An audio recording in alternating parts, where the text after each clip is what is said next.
Welcome to a spine tick. Why is my face frozen? VTube Studio, what you doing? What you?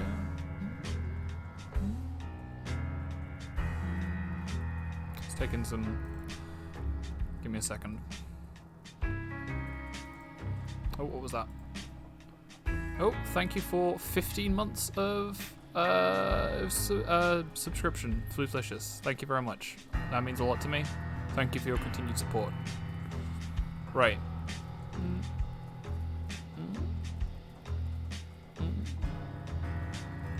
Good enough.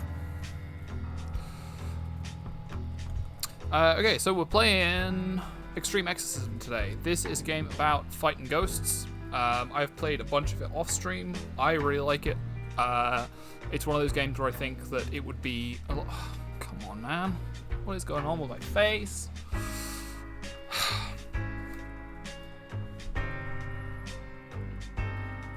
I don't know what VTube Studio is doing.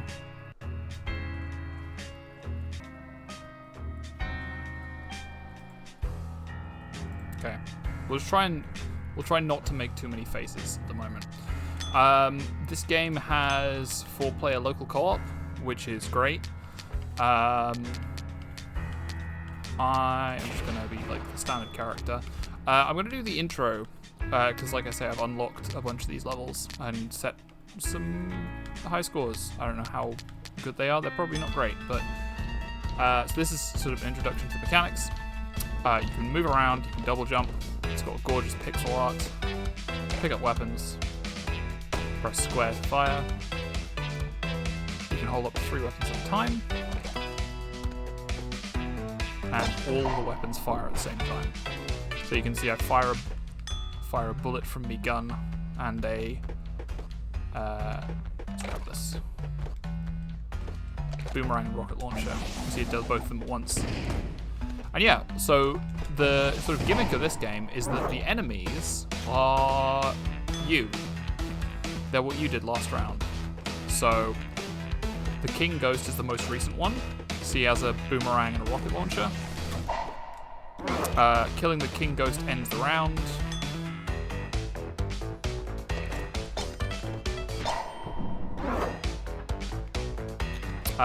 Yeah, that's pretty much it.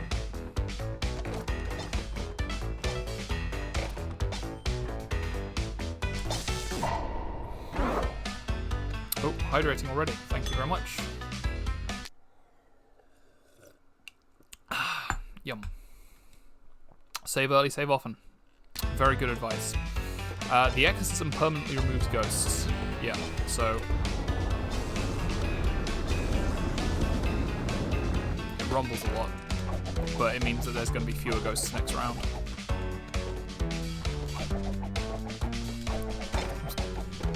There are a bunch of different weapons, and you unlock more pretty frequently.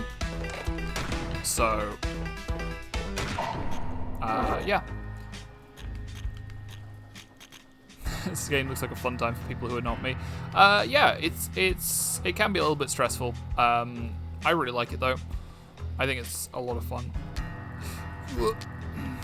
So yeah, there's 4 levels in each area. And you have to do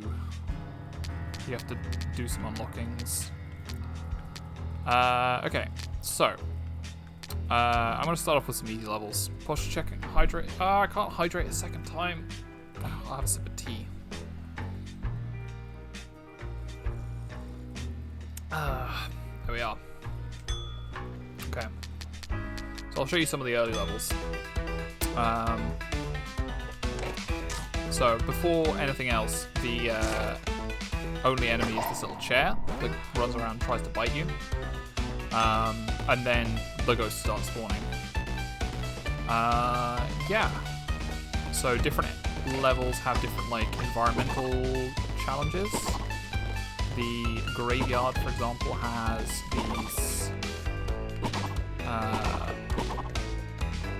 these little coffins and these little bouncy pads. Oh, I got. I got 3 lives though. 3 lives on each level.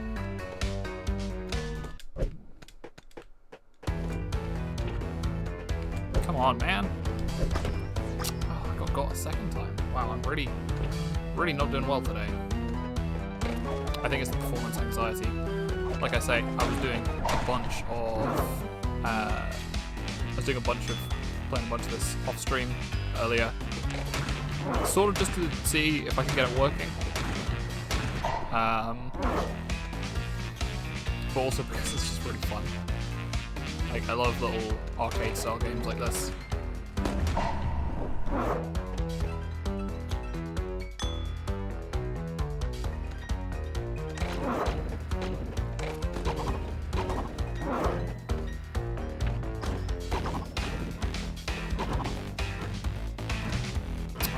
Yeah, so I've got shurikens which fire downwards in a V, and I've got Halloween trivia. Ooh, that is a really good question. Halloween trivia. Okay, well here's one for you. Although we associate jack-o'-lanterns with pumpkins, the tradition actually predates the introduction of pumpkins to European society. I don't think they had them in America before the Columbian Exchange. But the tradition dates back to Ireland. I don't remember exactly when, but it's pretty old. And they used to do it with turnips. And turnips are incredibly hard to carve. It's also the name Halloween, you might know, is a shortened form of All Hallows Eve, and it comes. It's the evening before November the 1st is All Saints' Day in the Christian Church. So it's actually like a proper religious festival. Yeah, I'm yeah, best 224, score 53. Let's try again.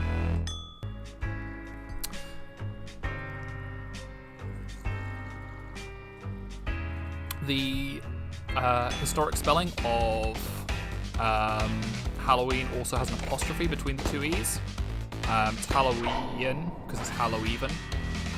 It's just posted on another server. Pumpkins were used to make it kid-friendly when the Irish came over to America. Yeah, absolutely. And the name Jack-o'-lantern refers to a guy. I think last year actually, I did some spooky stories with Warwick, and he shared the story of Stingy Jack, who was the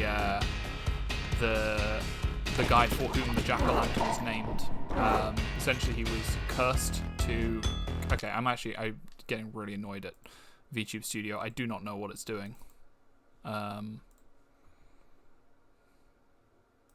Give me a second.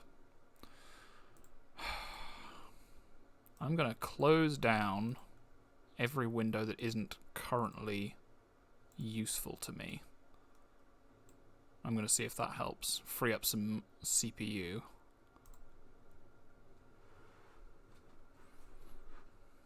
I don't think it's the... Oops. I'm also gonna reposition my microphone. Sorry about this. Squeak! So it's not getting in the way of my face, because it could be that the webcam's having trouble tracking. No, not there. There we go. We'll see if this is any better. Nope, not looking like it.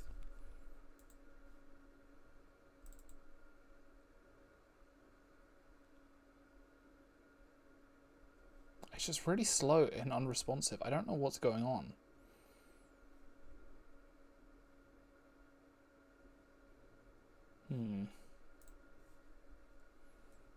Give me a second.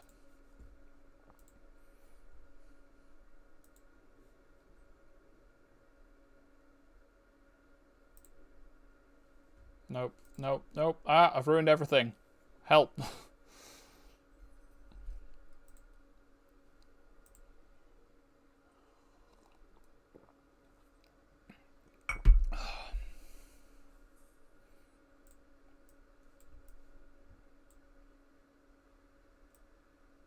I don't know what it's doing.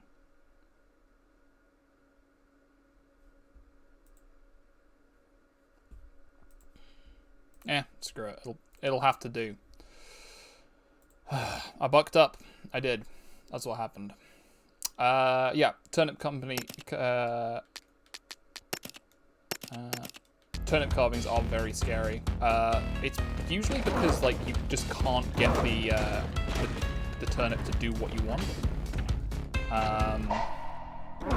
Like it's really difficult to get anything precise. Pumpkins are so much easier to carve.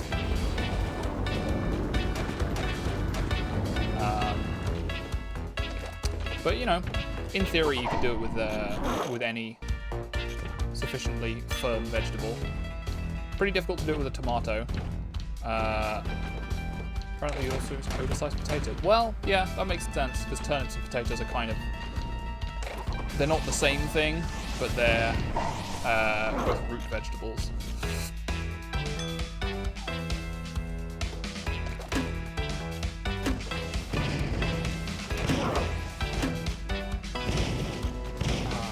So close.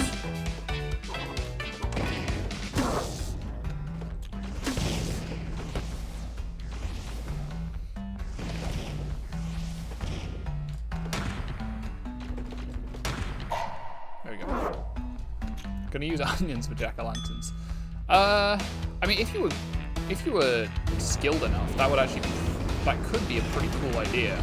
Because like onions have that transparency going for them, so you could like carve out the different layers. I don't know. So we get regular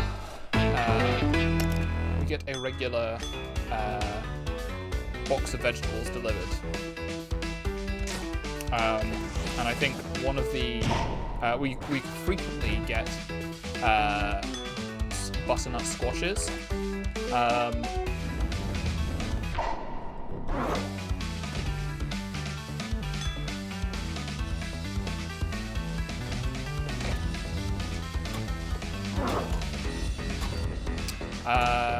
Yeah, we frequently get butternut squashes. And I was thinking, that's a gourd.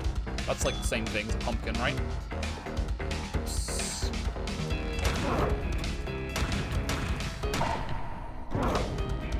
So I'm thinking, you know, if we have one of those for Halloween day, Hallow Day, then I might make a butternut squash jack-o'-lantern. In Gravity Falls, they celebrate the town of Gravity Falls, and as well as the show Gravity Falls. They celebrate Halloween twice a year, and for Summerween, they carve jack-o'-melons. Here's a sort of bonus fun fact. Melons and pumpkins are the same family. They are botanically really close to one another. It's the same thing as like courgettes and cucumbers. There we go. Marrows as well. Most gourds and all sorts of melons. So not just watermelons, but also cantaloupes, which we just call melons in this country. Those are all gourds.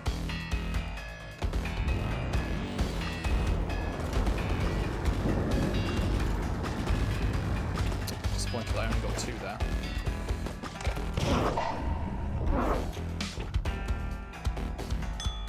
Me and potatoes are the same family. Yeah.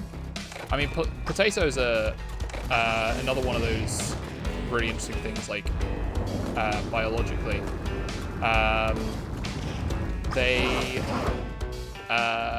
Potatoes and,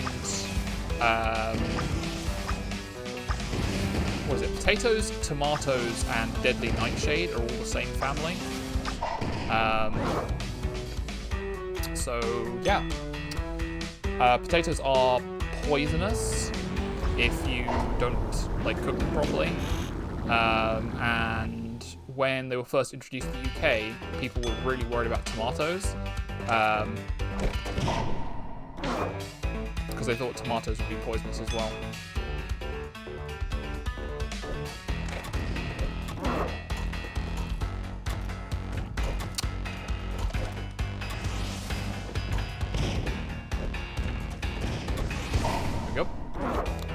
wonder melons are so tasty. I don't like melons. I think watermelons are pretty gross.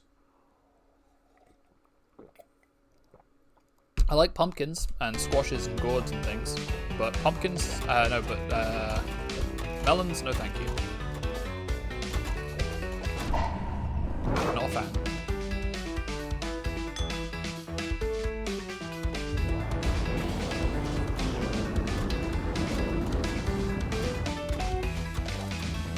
Oh no.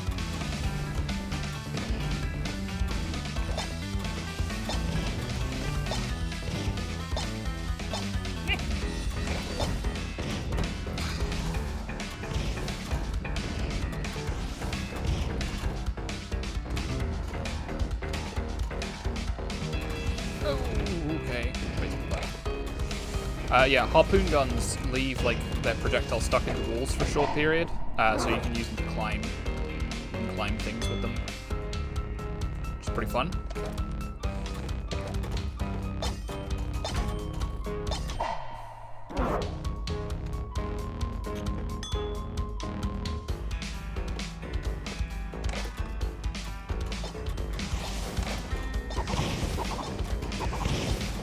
Ah, dang it. I unlocked the fireball. Now, one quite fun thing about this game is when you unlock a new weapon, it will always spawn as the first weapon of your next.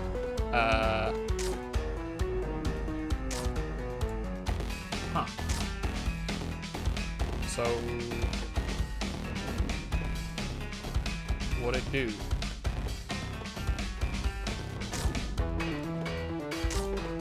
Just like slides. That was fun, I guess.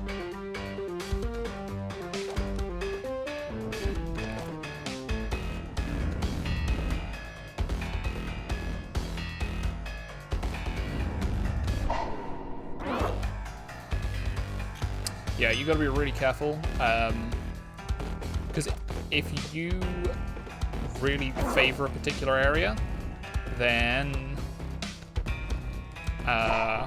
obviously there are going to be more ghosts there, and the more it really favors you being accurate, because you do not want there to be more projectiles in the next round.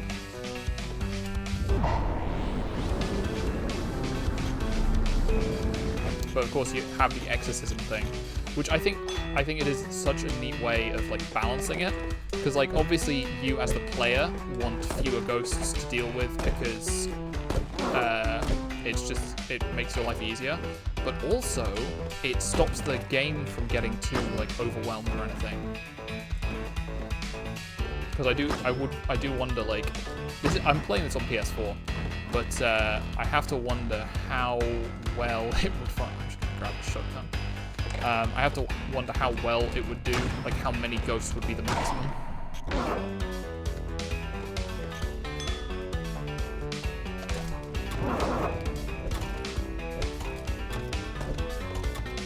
Ah.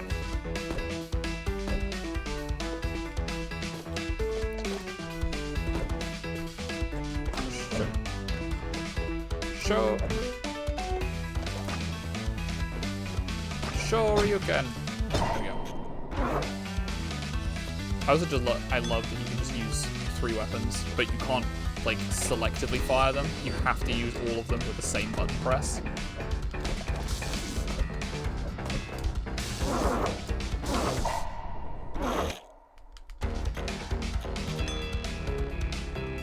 Right, I need to be careful of the crown ghost because that lightning is probably gonna really cause me problems. This thing.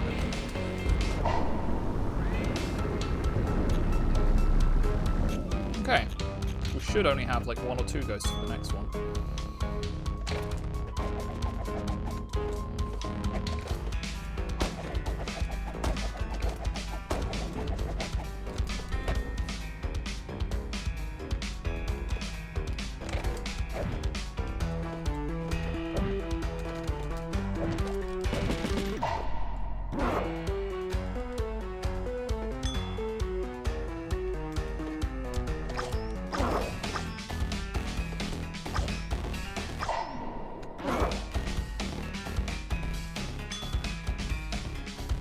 one of the great things about it being like really simple pixel graphics as well is that you can very easily stack weapons on character sprites without doing too much work.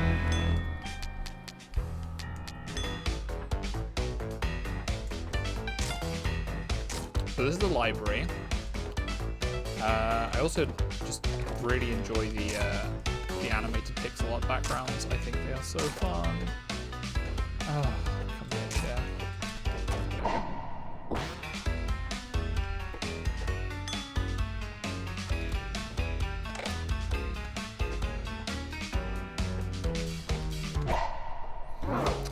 You can also find ghost cycles get desynchronized because obviously rounds last different amounts of time.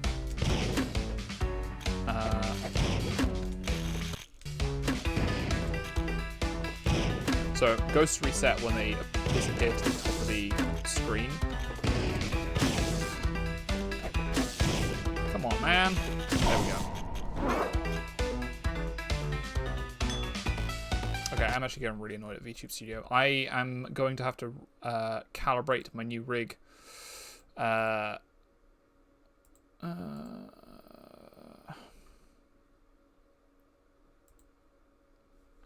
you know what? Let's just load up the old one. For old time's sake. We know that this one is fine. Oh, sorry, friends.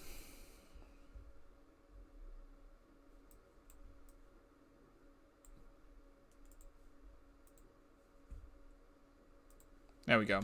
That'll do.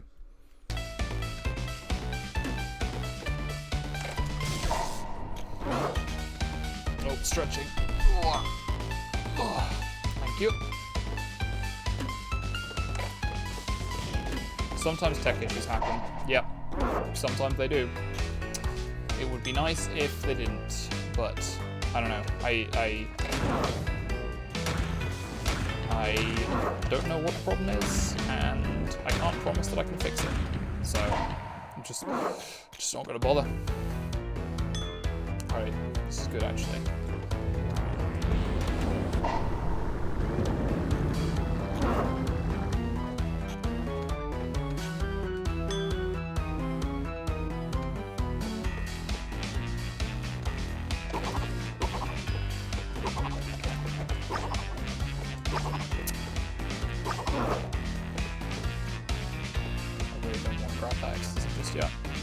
It always feels like a waste if you don't have maximum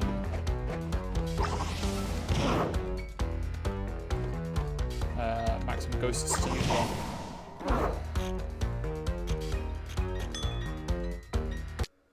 God, this is actually unacceptable.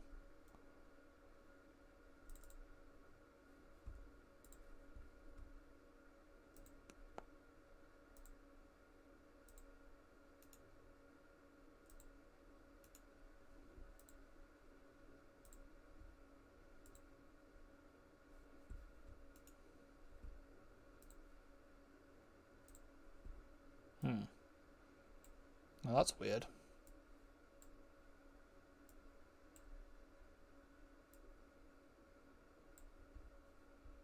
That's very weird. Trying to fix something on OBS and it's just being strange. How are you doing? What?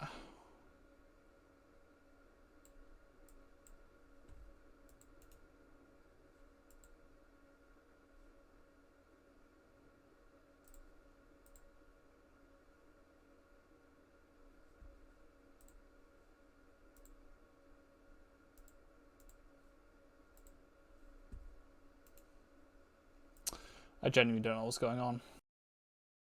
Sorry, friends. You'll just have to deal with me looking like I'm taking a drug.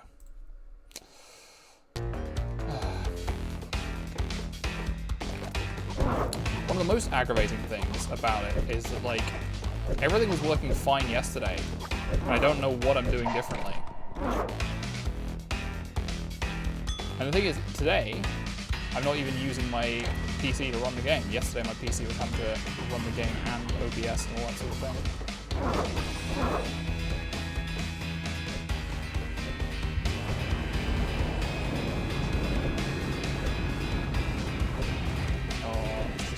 just not long enough for the king. There we go.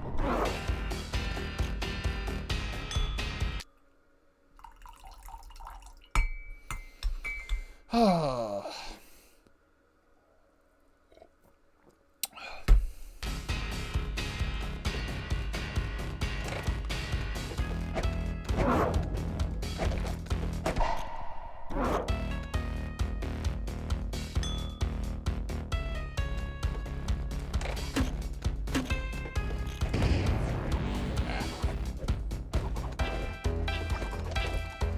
Where's the best place to use this? I think I'm really serious this time with that. I got 2.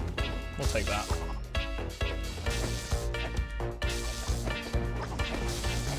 Come on, man.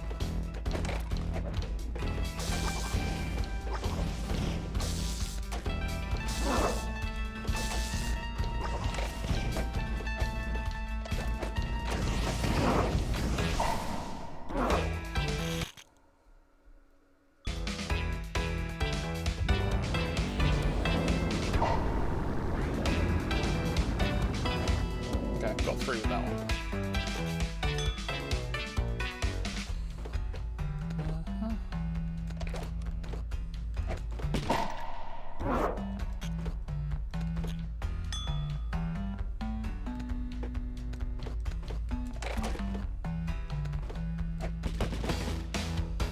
Should have known that was going to happen.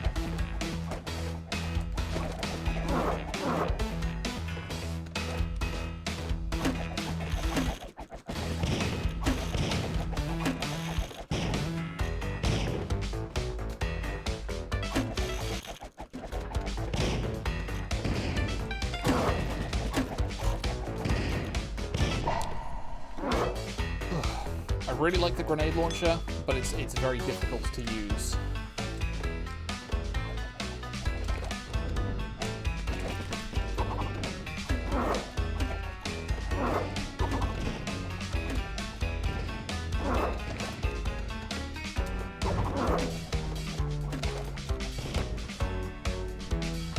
Alright, there we are.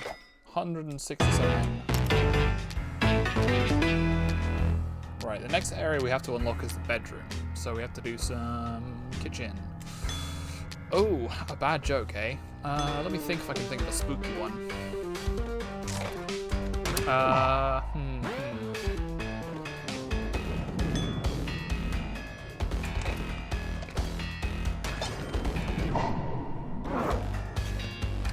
Okay, here's a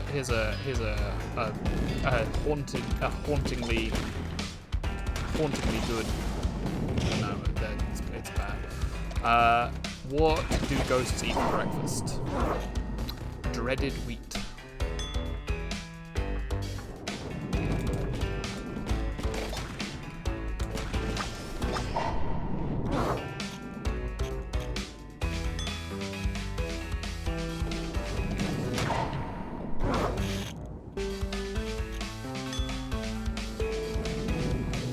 Oh no! Come back here, I want those wings.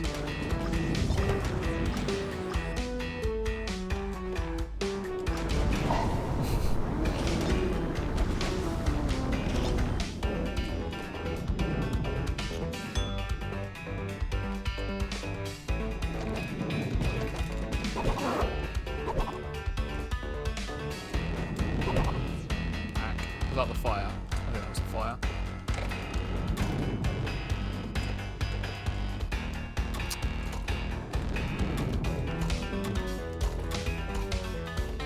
There we go. Score for the next level unlocked. Hooray! I don't know if that's not the 500 points that we need for the attic, though, I don't think.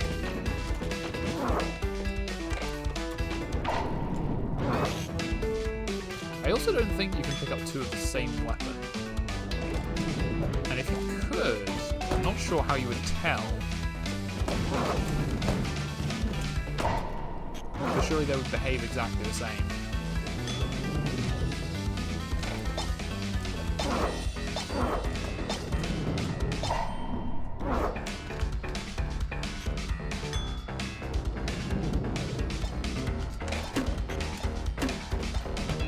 Oh no, the fire got us. We unlocked our axe. And we unlocked the bedroom. Let's go to the bedroom then. I do love the pics a lot. Like I said, we always get the new thing first. Whoa! Whoa, that's such a bouncy bed. Those are really big. And it's like a Castlevania axe.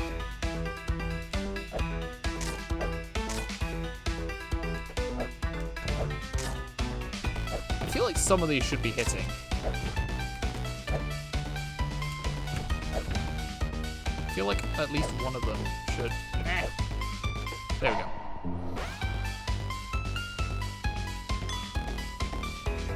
Oh, okay. Also, I recognize these paintings. That is the girl with the pearl earring, the milkmaid, the Van Gogh self-portrait, and the Mona Lisa. Thanks for standing still, idiot.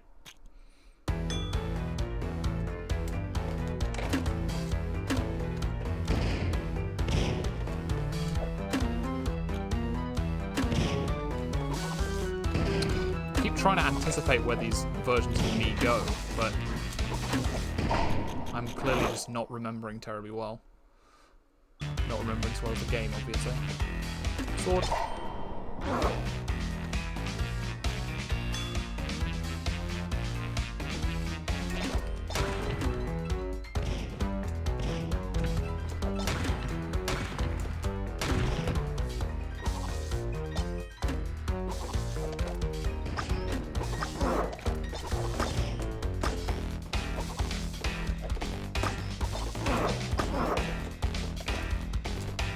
Oh, there we go.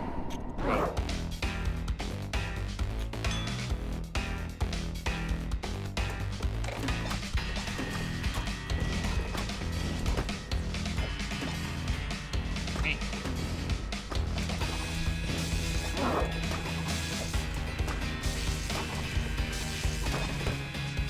I'm clearly so good at juking and jiving that I'm anticipating hits from my future self.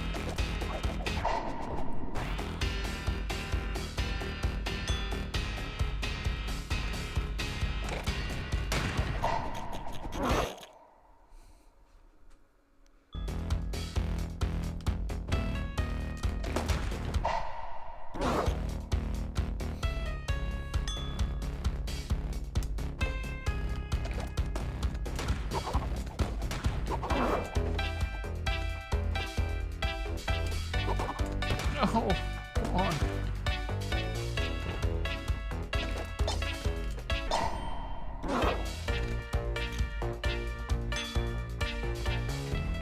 The throwing knives are kind of Castlevania-y, aren't they?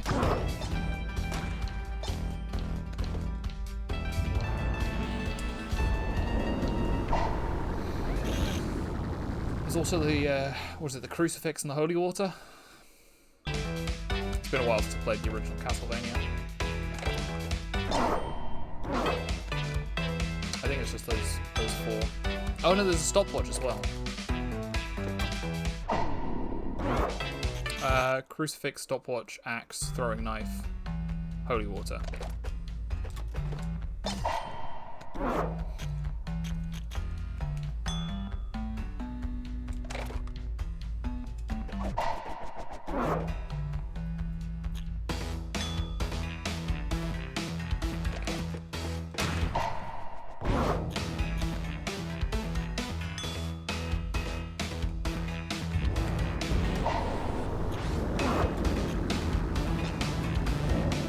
One thing I do like as well is that he, what they call the cross of the crucifix. Oh yeah, you might be right actually. I think it's only a crucifix if it's got a Jesus man on it.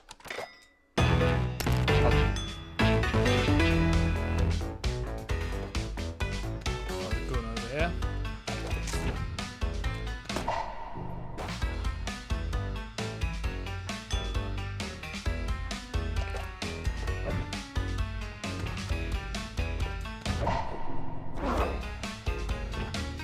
Yeah, I think it's a cross in Castlevania, not a crucifix.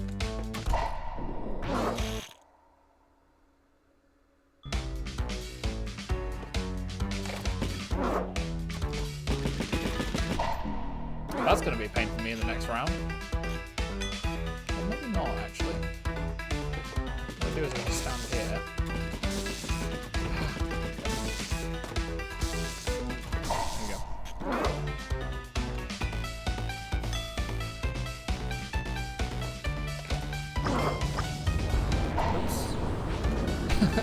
It's only a crucifix if it has Jesus on it, otherwise it's just a sparkling tea. Yep, that's the way it is.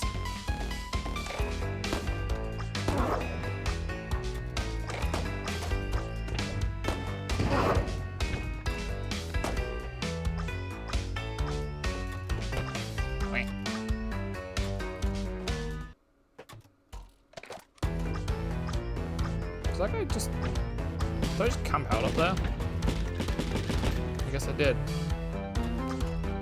Curses. Undone by my own hubris.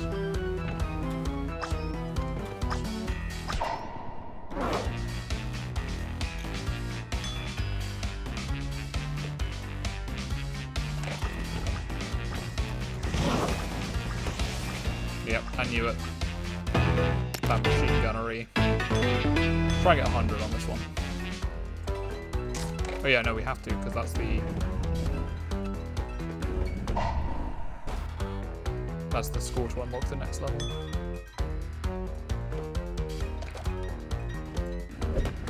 Wait.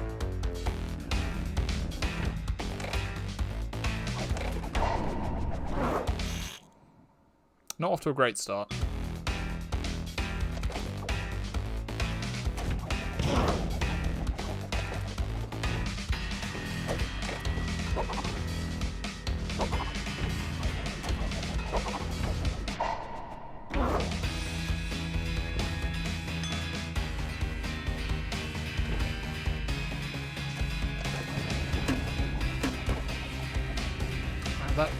That skull wand is one of those things. It's really great when it's used by a ghost, but it seems really bad when I, the player, am using it. Maybe it's a trick, a track. A trick and a trap.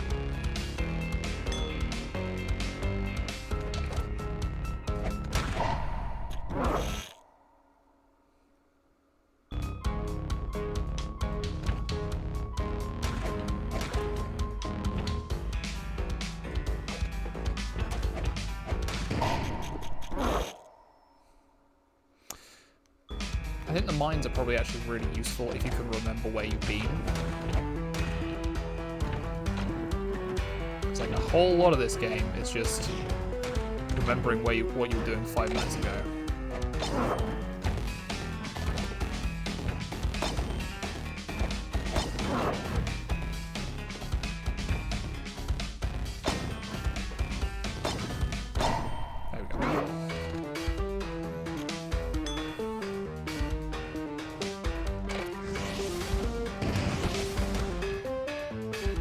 Also paying attention to what all of your previous cells are doing.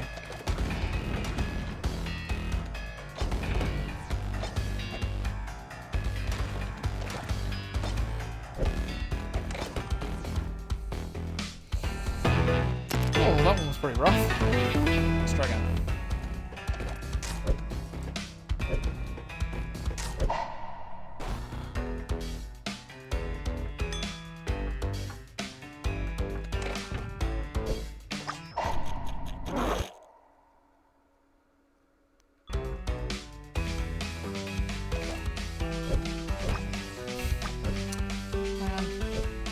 Got by my own technique.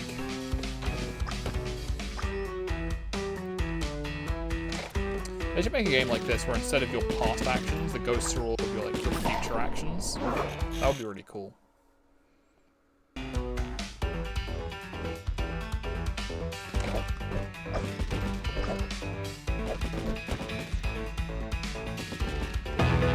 I'm hydrating again. Thank you. Sip, sip.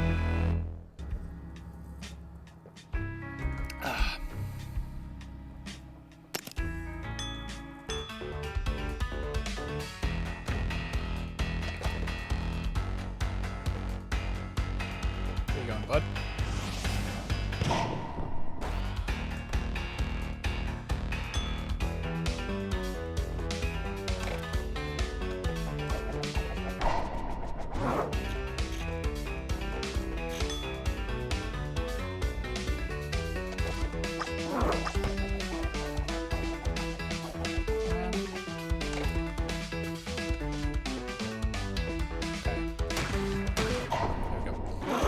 It would be very difficult to pull off being all your future actions. Yeah, I don't know. I think it's a programming challenge that some people would really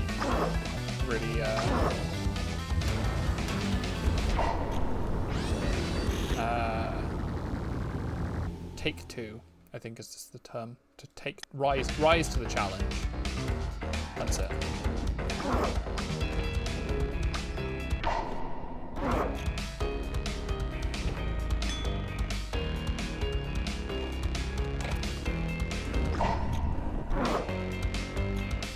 Ooh, visiting your mum. That's nice. Do you have to go far?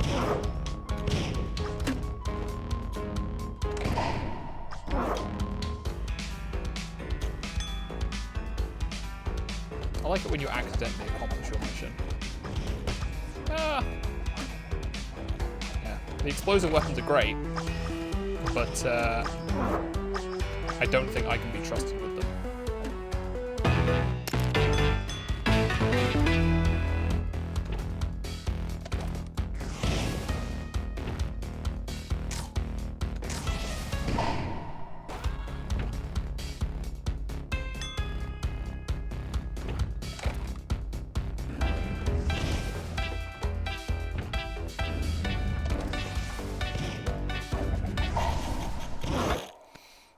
Gotta be across the country, a few thousand kilometers. Good lord, yeah. Sometimes I forget how small, on a global scale, the UK actually is. Like, yeah. The furthest distance across the UK is like not even one of the provinces in Canada. You could say, oh, I'm just going to the next town over. And I'd be like driving from Land's End to John O'Groats. The scale of this level? Yeah, there's a huge door. I mean, the doors and the beds are to scale. But, didn't notice the giant glowing green skull. Yeah, you can walk across the UK. I mean, it helps that we also have footpaths all the way, whereas a lot of Canada is just completely uninhabitable wilderness.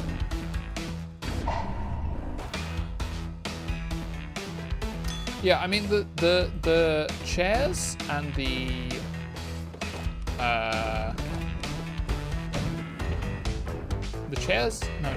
beds and the doorway are roughly sort of in scale with each other.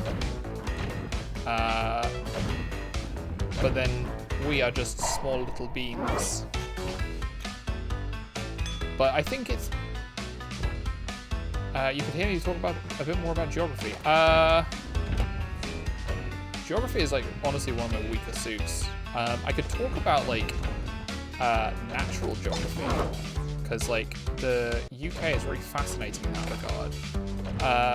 So, there's a region of Canada, I think, like, the majority of people watching this at the moment are from Canada. But for anybody who doesn't know, there is a region of Canada called Nova Scotia.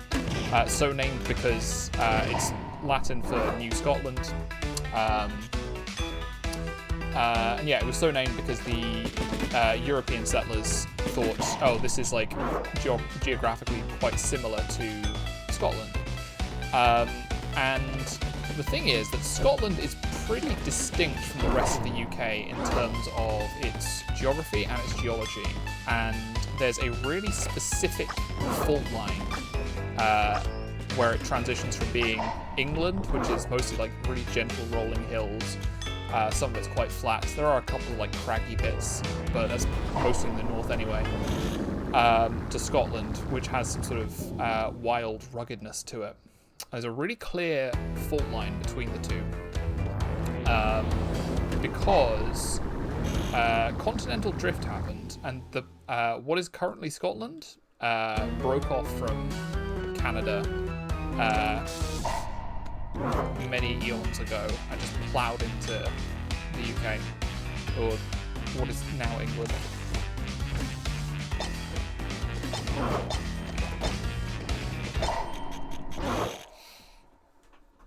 Hello, dear 440, thank you for joining us. Yeah, geography is really one of my weaker suits.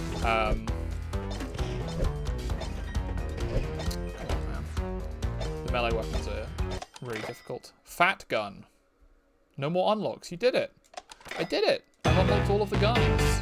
Alright, let's go to bedroom 3. Ooh, one of them's haunted. We've got a haunt. Whoa! They weren't joking.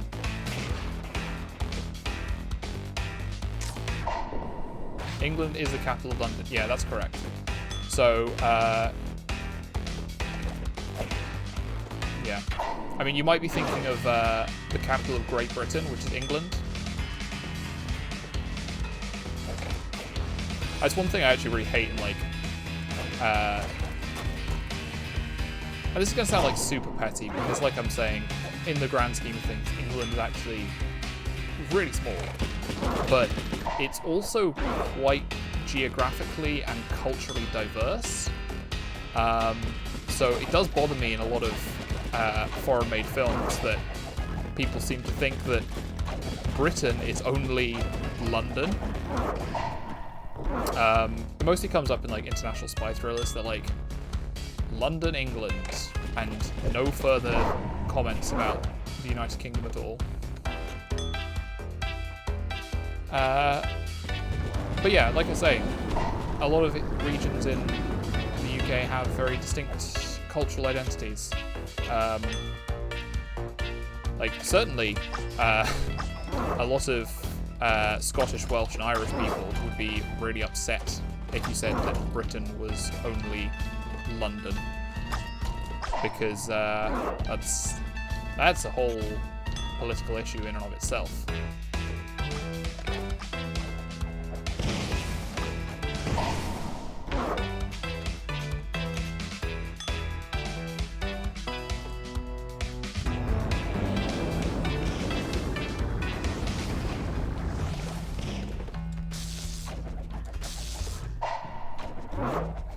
I love it when you get the crown killed by complete accident when you're aiming for something else.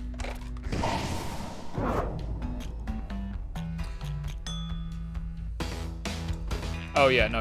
People from the north are very, very proud about being from the north. I mean, I think Yorkshire is a bit like Texas in that regard. Like, Texas is very proud of its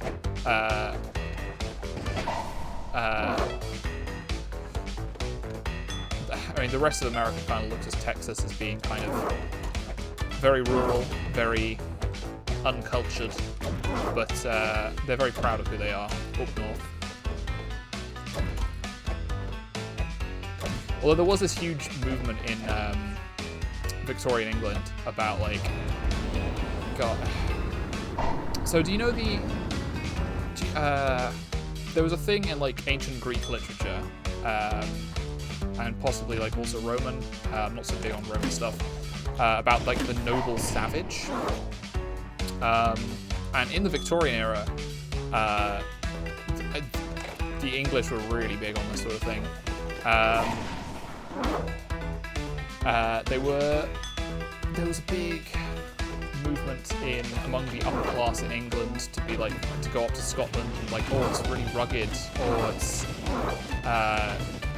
and you know, I can't think of a good way of describing it other than the noble savage.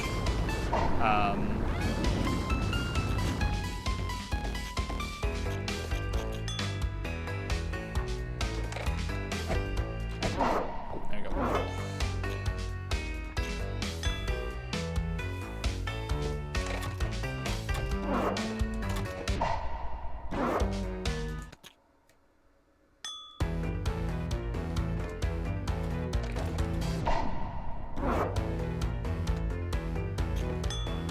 Very far behind as far as the video goes. I mean, it could very well be on my end. I am not running a very powerful computer, and I'm not running a very good internet connection.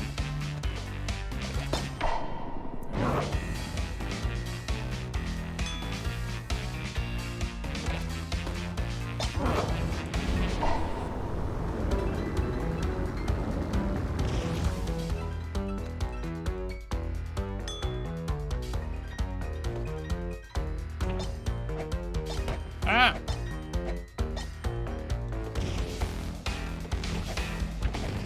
All the guys over there with their melee weapons are keeping me away.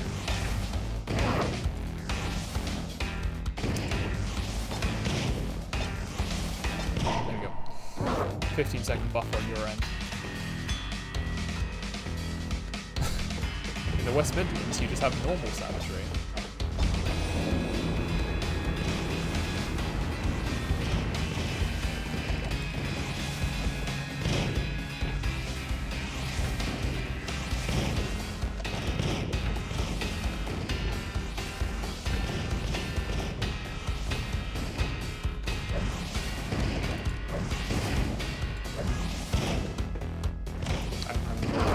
I kind of stopped concentrating for a moment. There we go.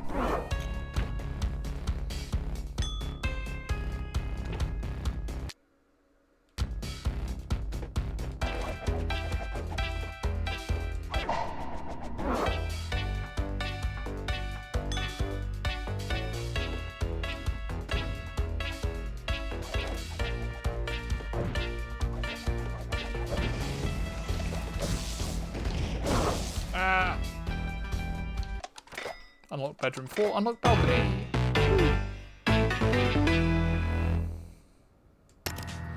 BC and Ontario.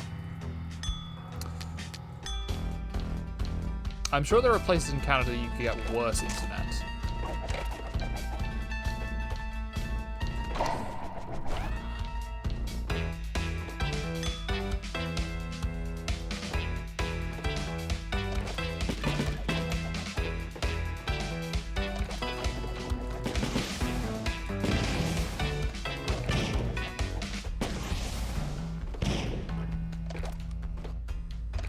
Wait for the guy to stand on the mine.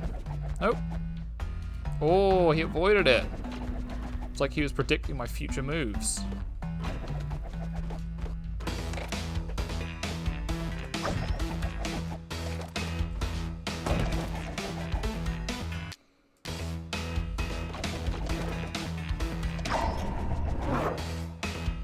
I really like that swaying sign. There's some really nice pixel art in this game. Oh, honestly, I wish I would really like to be able to stream mobile games, because there is a particularly spooky mobile game that I really love. You like a history fact you don't know? Well, I don't know what you know and don't know. Let me think.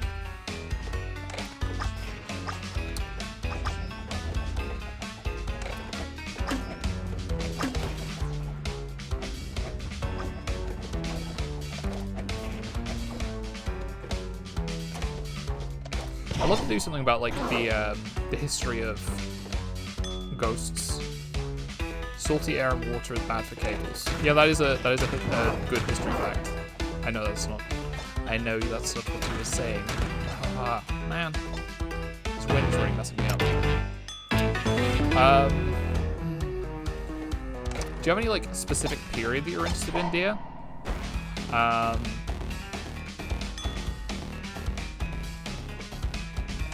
Because like all of history is pretty broad. Ah, right, there was a comma there that I didn't see. Or I didn't infer, rather.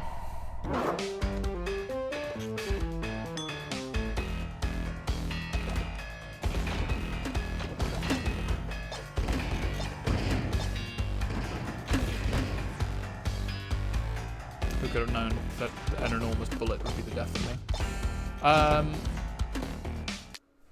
Alright, let me have a look at my shelf.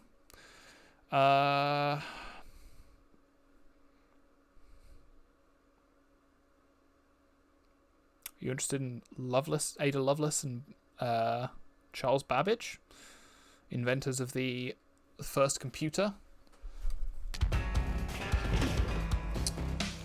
Ada Byron King, was like one of the. Oh, you can jump.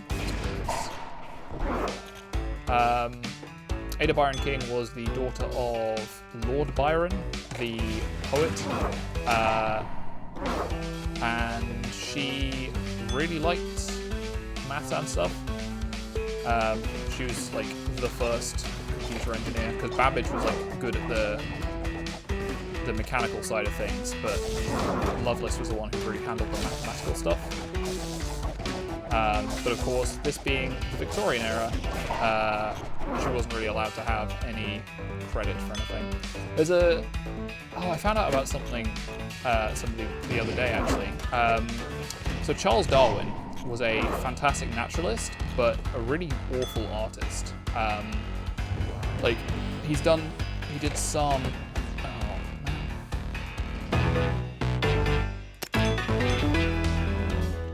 he did some like sketches and stuff in his notebooks, but mostly he was known for his work, and he got other people to do his drawings for him.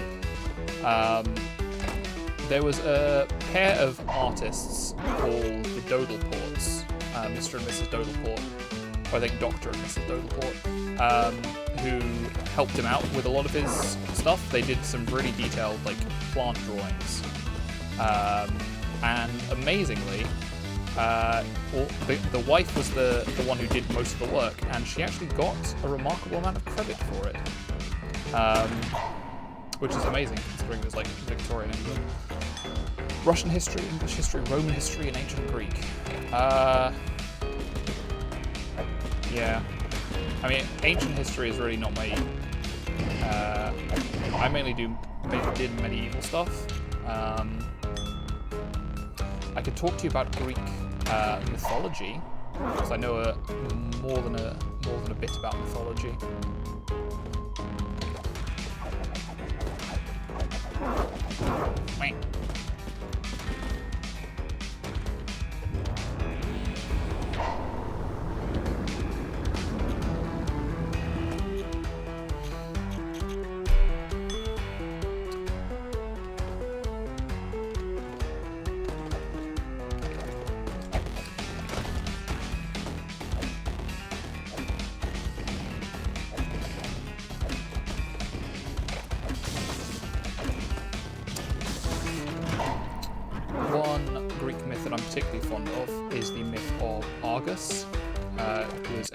Medieval's more ancient periods.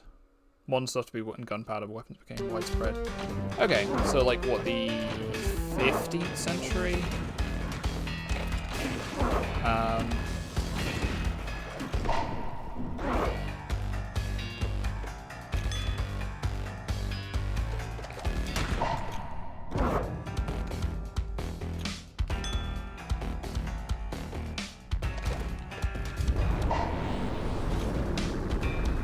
Yeah, usually when we say ancient period, we mean the classical period, which is up until the fall of Rome in the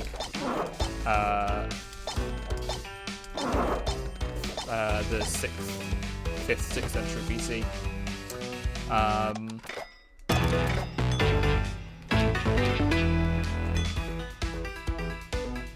And the Middle Ages is like everything up until the Renaissance.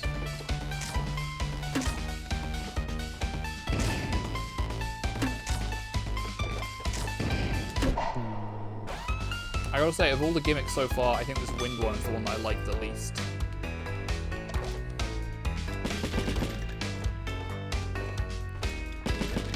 I always hate it when you feel like you're fighting a game. Oh, I just noticed a little bistro table down there. That's cute.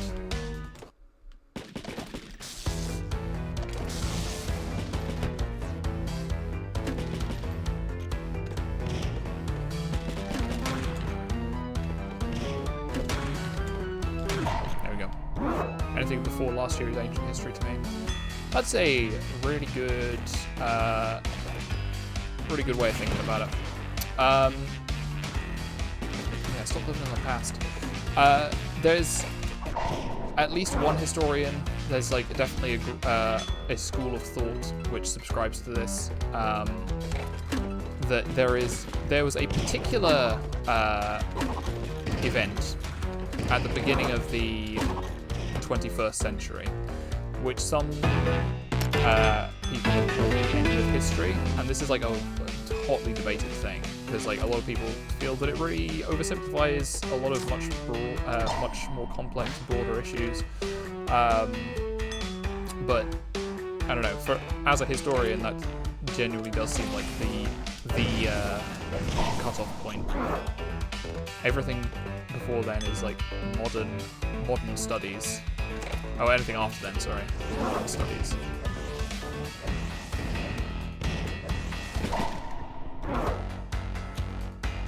I'm going for that shotgun.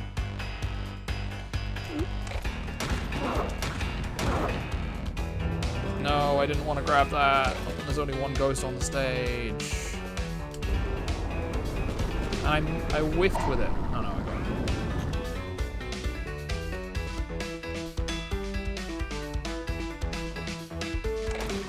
According to English A-levels, 2008 is history. Okay. That makes sense.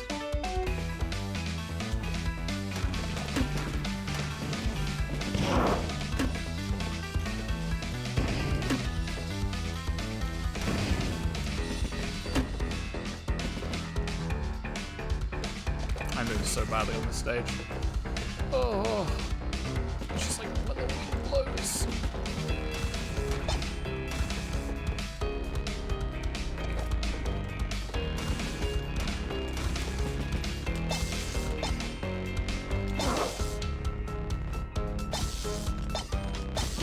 There we go. Oh. Yeah, gotta say, not a fan of this.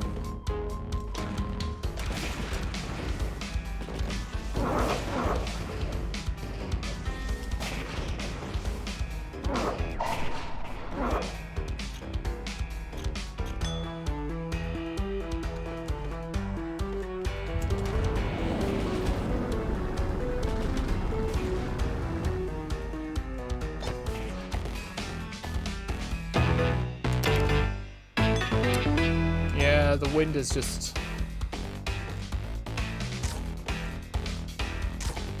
like when you're used to being able to move really quickly across the stage, the fact that you're now fighting everything is a little annoying.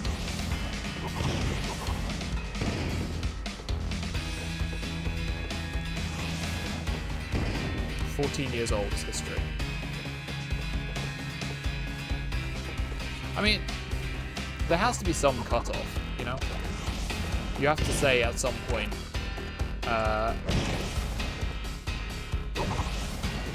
you know, this is history and the rest is modern studies. So, like, I don't know.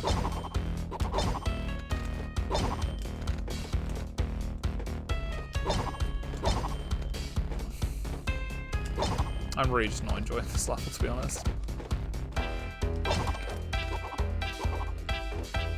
And the fact that the ghosts aren't affected by the wind in the same way, because they're affected by how the wind was when they were about.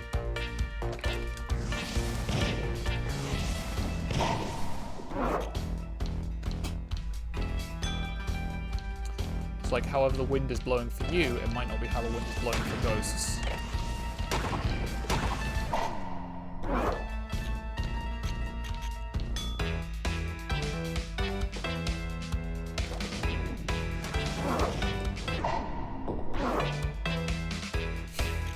"20 seconds ago is history. It's just not very old history." I mean, you could make a case for that. There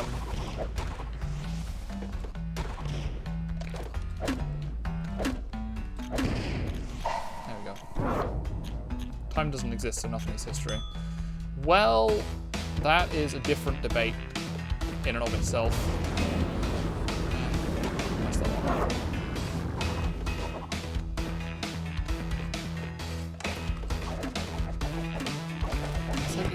You have to unlearn all of the platforming that you've learned up until now. Because sometimes it just doesn't work. It works completely differently.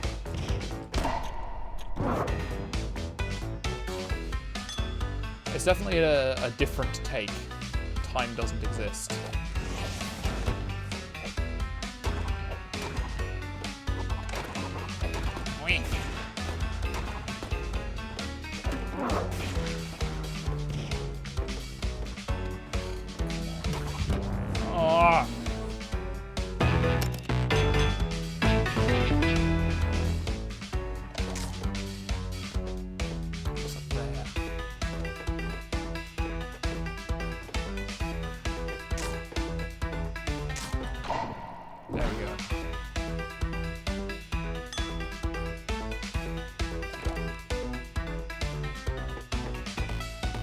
camp out here, wait until he comes around. Zap, zap, no! Zap! Dang it.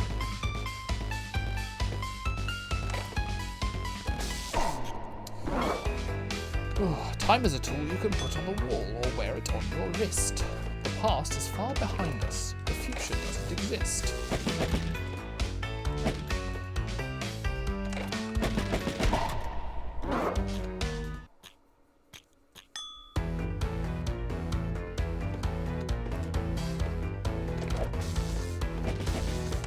I mean, you're getting more into like philosophical things here than historical things. Like from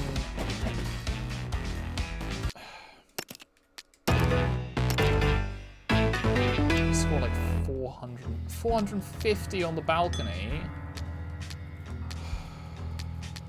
All right, we should need to score 100 on each of these levels. We can do that. We can do 100.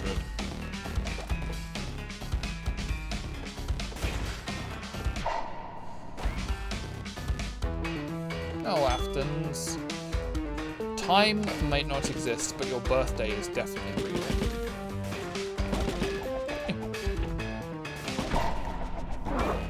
That's something that philosophers can agree on. Time is a human construct, but birthdays are scientific fact.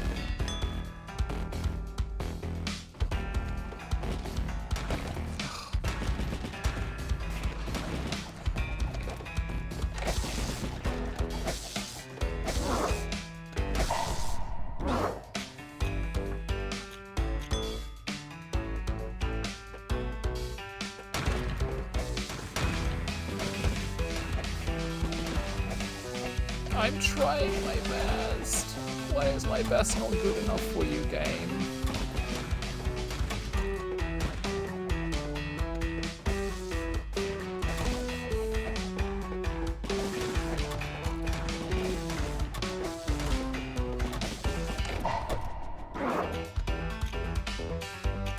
It's another just completely accidental win. I'm not gonna get it this time.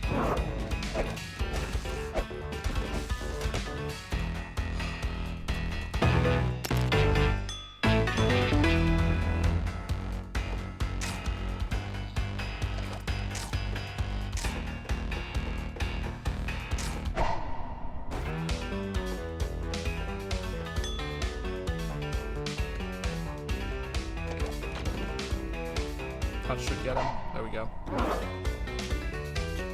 Now we need to go to that corner.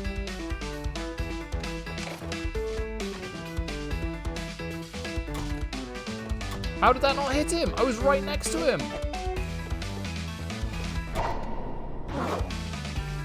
Right. We're going to be on top.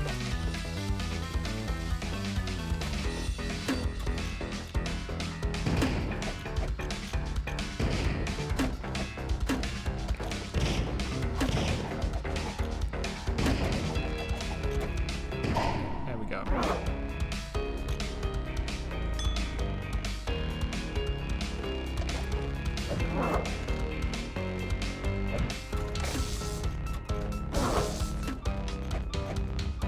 How come his harpoons hurt me while I was there, but my harpoons didn't hurt the ghost?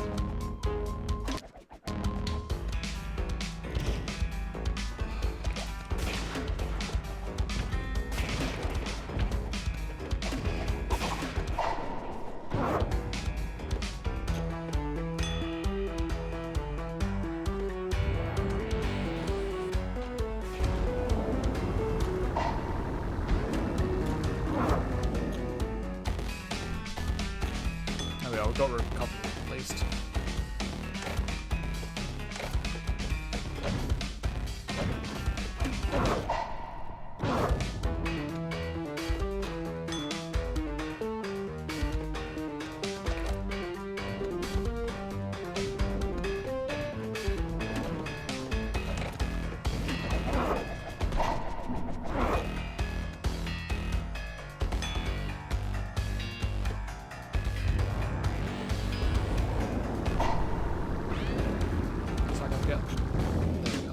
Okay, we just need to get 2 more points and then we're done with this specific balcony level. Don't think that's going to hit either of those other 2. Oh, but it's fine. We've unlocked the next level. Which means I might actually just say nah.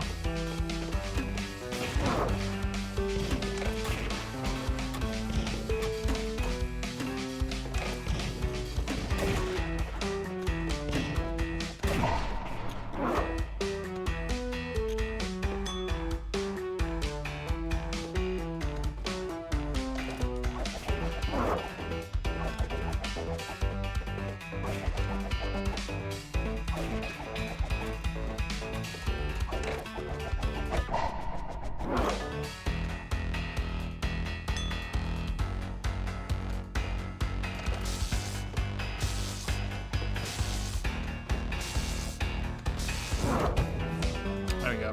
They did it. Okay, back in 3. So that's 242. So we only need another 200. Okay, there's only 1 wind on this one. We can cope with that, I'm sure.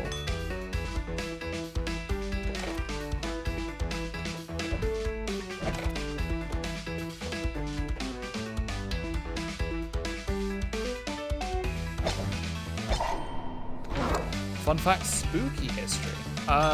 Okay. So, I can tell you about the history of the Ouija board. That's pretty spooky. It was originally not designed as a device to talk to ghosts. The Ouija board was... So, the process by which Ouija boards quote-unquote work is called automatic... it's called automatic writing. And basically what's supposed to happen is that through micro Luigi boards, yeah, Weggy boards, quiche boards, the idea is that through like micro movements of muscles, people could be able to make it move. And the idea is that you know, people could just see what comes up, just have a fun time with it. Which is why it was like bought by help, would ya? It was bought by Milton Bradley, I think.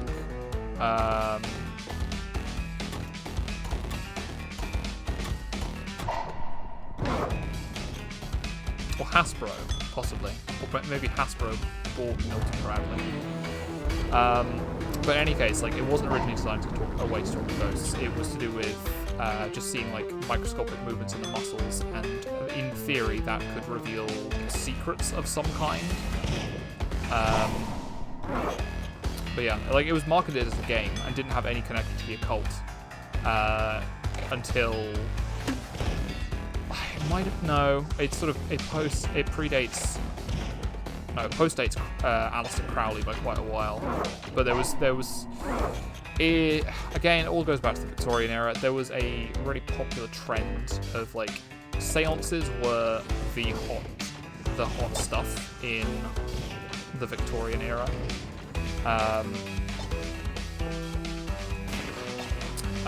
Like socialites would get together and just like hang out and maybe contact ghosts. Who knows? But I think it was the Victorian upper class that decided Weggy boards were to do with ghosts.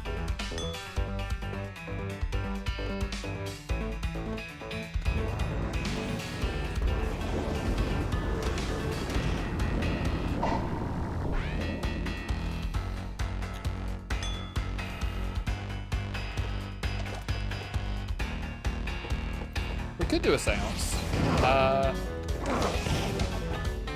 Sounds like it might be a bit fun. Don't conduct a Victorian seance at 3 AM. Gone wrong. Not clickbait.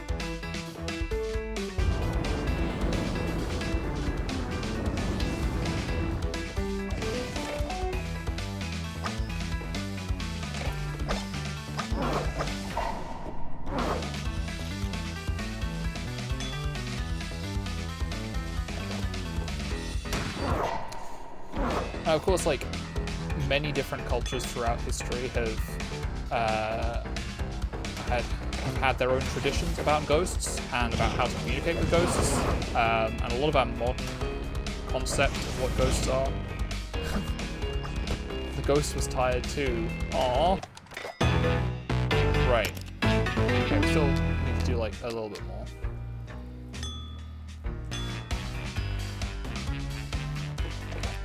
There we go. Nice and easy for the first round.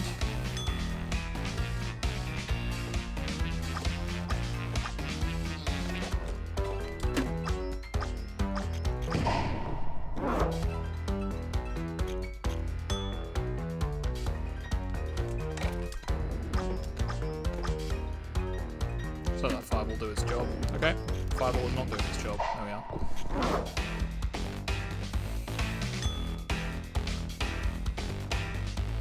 I am really interested in like the history of the occult, because like I was raised in a Christian household, and I don't consider myself religious, but I do consider myself at least a little bit spiritual. But mostly I'm just interested in like folklore and traditions and things like that. I just find them really fascinating, because like not every culture, but loads of cultures around the world have a conception of like a disembodied spirit of the dead. Okay, we've got the attic, because we never have to do the balcony again.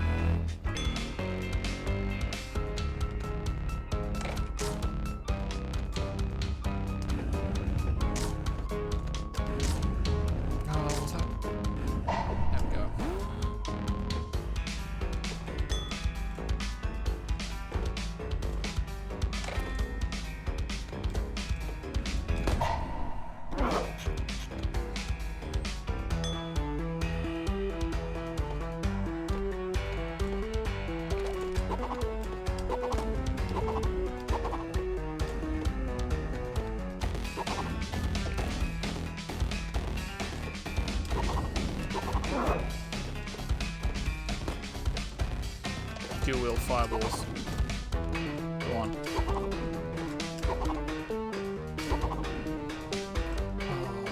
Sometimes I just like completely lose focus, and in those moments it's the game just suddenly gets difficult for me. There we go. One of the most recent books from Pathfinder 2nd Edition. So they released 2 books this year. One of them was the Book of the Dead, and the other one was the Dark Archive, which includes rules for psychic powers and like cults and secret societies and rituals and mirror possessions and doppelgangers and cryptids. It's got rules about cryptids, which is great. I love cryptids. Cryptids are one of my favorite things.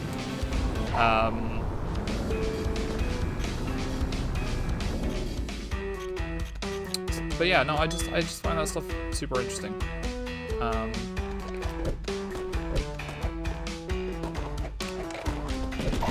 One of the things I could talk about is I did a history essay while I was in university about the secularization of the European mind in the 19th century.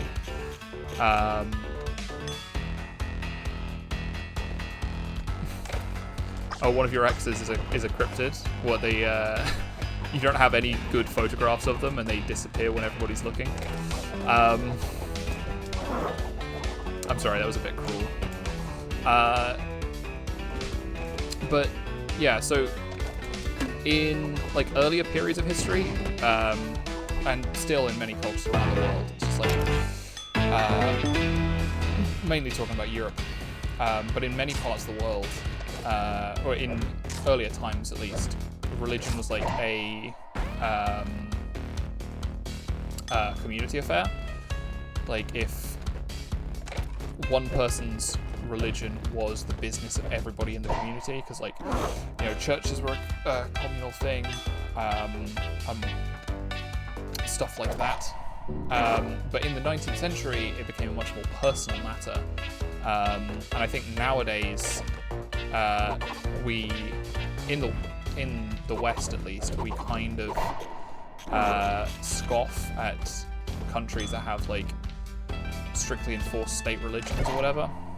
Are you...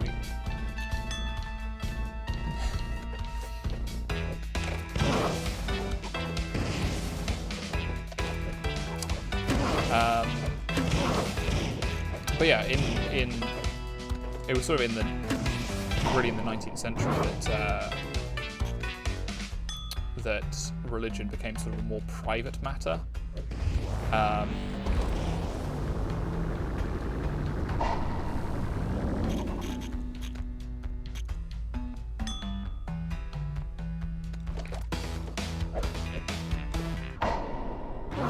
know it's kind of basic, but I really like Bigfoot.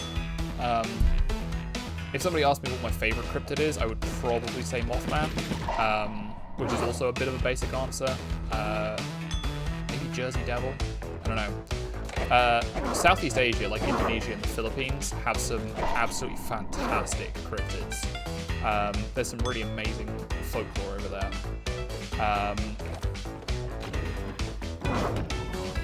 Dang. Okay. I'm gonna grab this and then go and camp out. There we go. Look at that. Mothman blew up a bridge? I don't think he did that. I think he was like the harbinger, but I don't think Mothman was responsible. Mothman is like Pokemon Absol. It's like it shows up to warn people of danger, so people assume that it brings the danger. But no, it's just warning people. You know someone whose biggest fear is Bigfoot? Well, if their biggest fear is Bigfoot, then they must live quite a comfortable life. The Mothman thing depends on what version of the story you read, as does anything about any cryptid ever. They're all like that.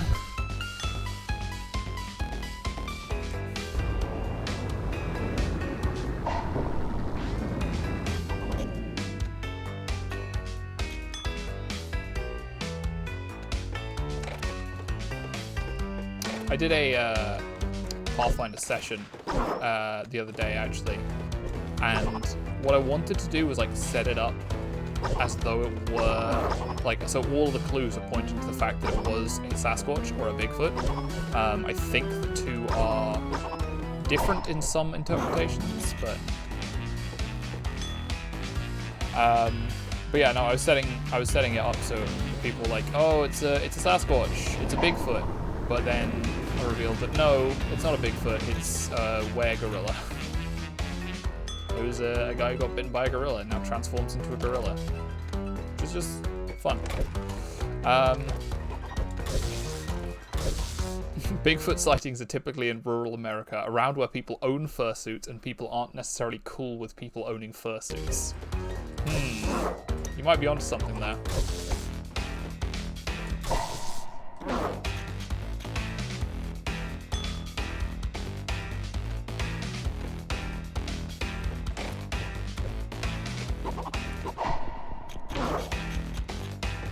If I saw Bigfoot, I would simply take a high-resolution in-focus picture of him.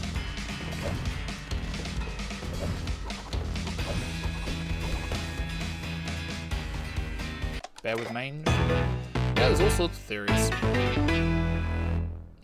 More descriptions of Bigfoot being neon blue. Yeah?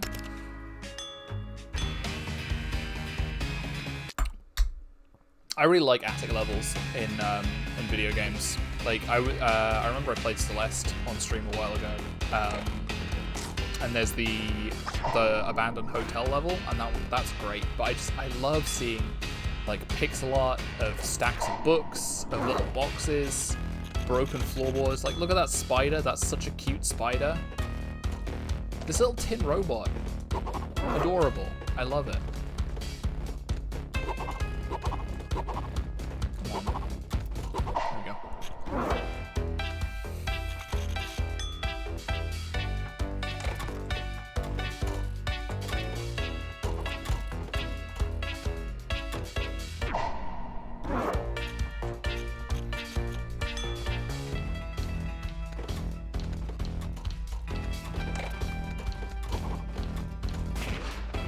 Honestly, I love cryptids. Like, they are modern folk stories, you know? They're so good. Ow. I got a harpoon. There we go.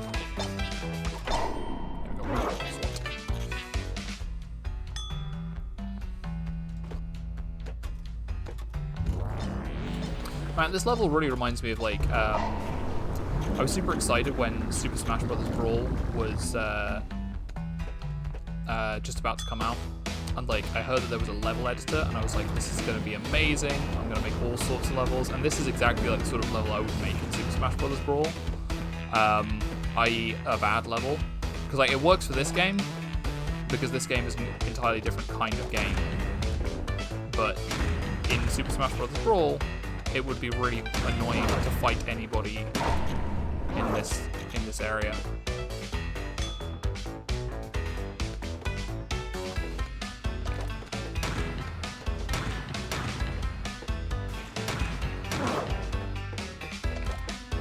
Spooky history fact about the origins of werewolves. Conjured up as a way to explain the brutality of serial killers. People not believing a normal human could be capable of that level of violence. Yeah, that makes sense. I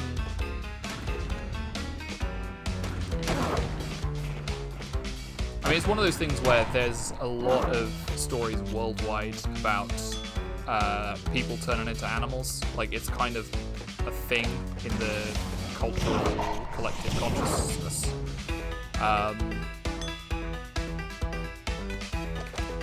But yeah, no, I think I remember reading that.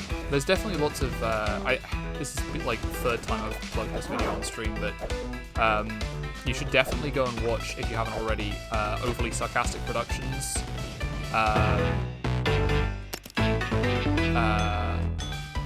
Video about werewolves, because there's a huge amount of super interesting werewolf lore from around the globe. You know, there's those hidden role games like One Night Ultimate Werewolf and Town of Salem, things like that. I think it would be kind of an interesting game if if you were doing One Night Ultimate Werewolf or whatever, and there just wasn't a werewolf. Like, it was just all people being paranoid.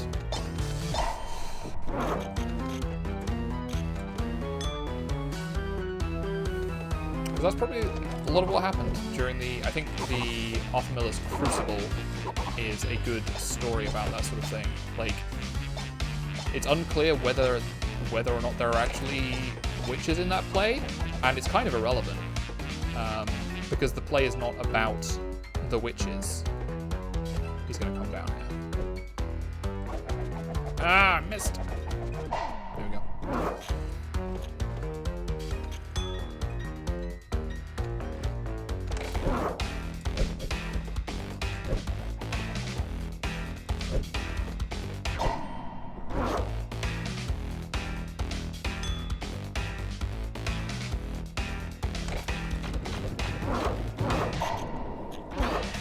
Look at that. Kill.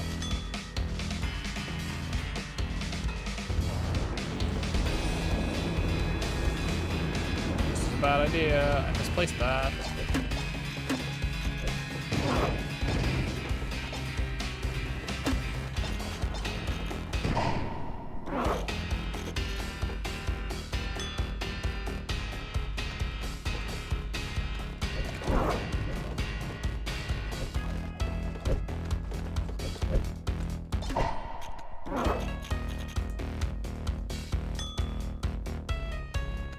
One thing I was talking about with Diana the other week, actually, is that so in Monster Hunter Rise Sunbreak, there's 3 big monsters that are kind of based off the Universal movie monsters. No, Universal monster movie monsters. My favorite part of any Exorcism is when they get out the grenade launcher. Absolutely. And we were talking about how, like, for a lot of monsters, there's like one canonical depiction of how they function in fiction. Like, for vampires, obviously it's Dracula, but there isn't like one canonical version of werewolves, which I think is interesting. Like, obviously people made werewolf movies, like, was it just called The Wolfman? The Universal one? I don't remember. But like, there's no specific individual piece of like werewolf lore. Like the Silver Bullets thing is relatively recent. That actually has like some basis in science. Silver has like antibacterial properties to it. And ancient people noticed this. They didn't understand what bacteria were, but they knew that silver could make things safe. So they were like, okay, so silver must have some magic properties to make it like really good at healing. I missed with both of those shots. So Silver Bullet was, I mean, silver even today is considered pure, like a pure metal in a lot of cultural contexts. Because silver and gold do not rust. I don't know if gold has the same antibacterial property that silver does. But yeah, silver is good.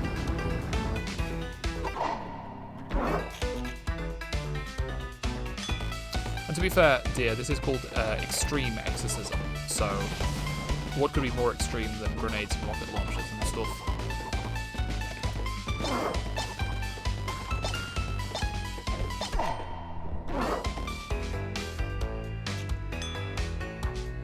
It's kind of a shame that you don't get like a Ghostbuster style proton pack, but I need to remember the ray gun projectiles bounce.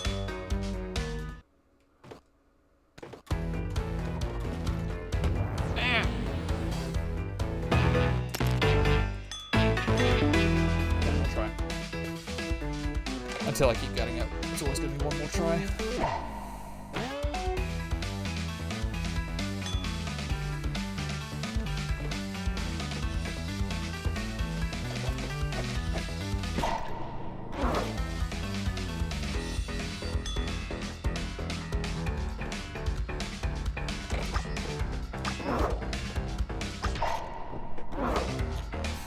An exorcist on a skateboard blasting ghosts with a cross-shaped gun. So here's another fact about that. Dracula is like the vampire lore is also very fluid and alters as much as werewolf lore. Yeah. But I think like a lot of the rules that we have about vampires were established in Dracula, and they've not really. There is like, I don't know. I think you're right that it is like, it's naive of me to say there is like one canonical vampire. But I mean, there is something to be said for. Oh man, I think I've got.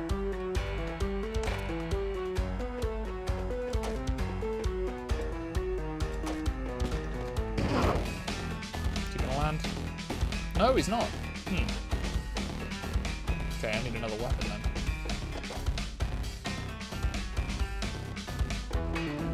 There you go.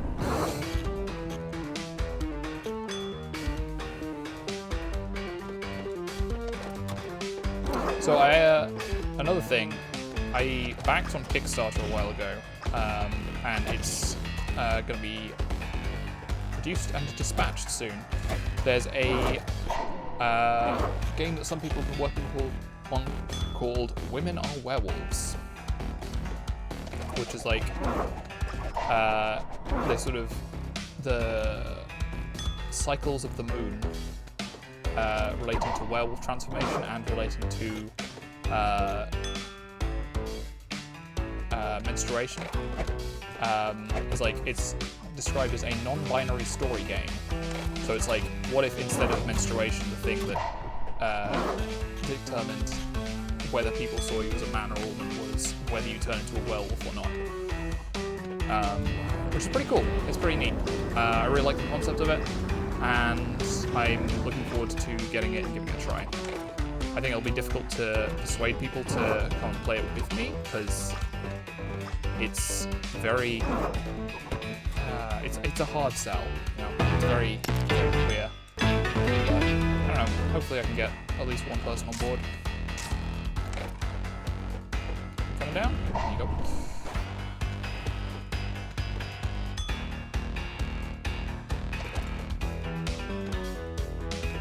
There you go.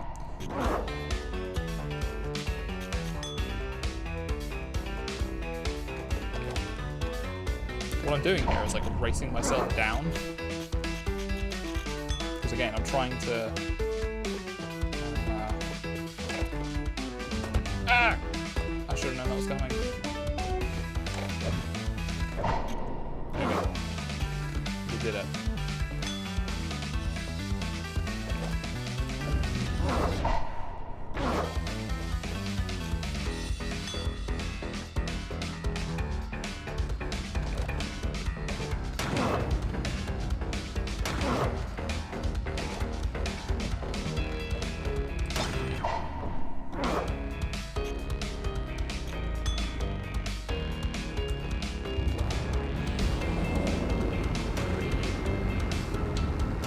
Hoping I would get more. There we go. I don't know. One of the things I really like about Women Are Werewolves is like I had an idea for a setting a while ago that I never really fleshed out. Like a lot of the time, I will come up with like seeds of stories and then not do anything with them. There's a lot of stories where like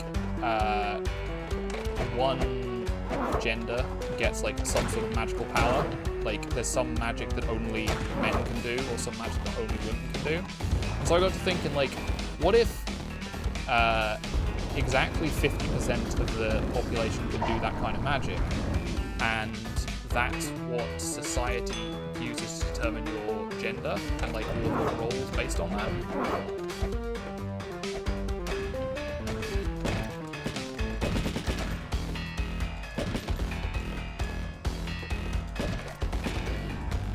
Oh, hydrating and posture checking, thank you. Whoop. Ugh.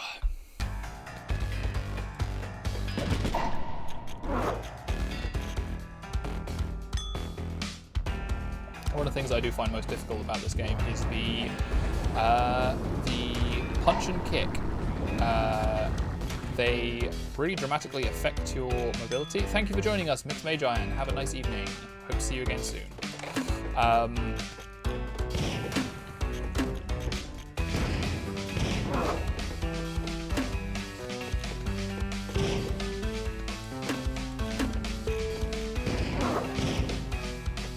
am just sucking with these grenades. There we go.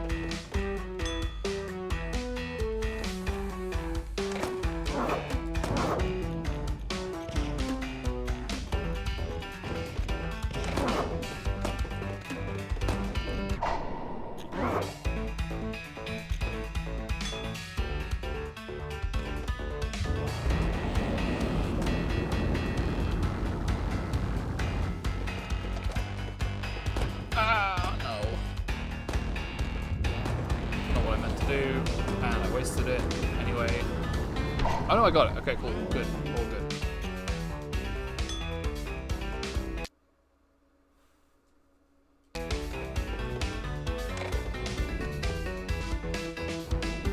Well, I mean, like I say, it was just the seed of a story, and I think if I were a better writer, and definitely if I were more aware of I would, if I were planning on writing this, I would do a lot of research, because I feel like it could be a very good story for a number of people. But like I say, I'm not currently qualified. I do not have the knowledge or the skill to make such a piece of fiction, and so for now, it is just going to remain a crumb the seed of an idea that I don't do anything with.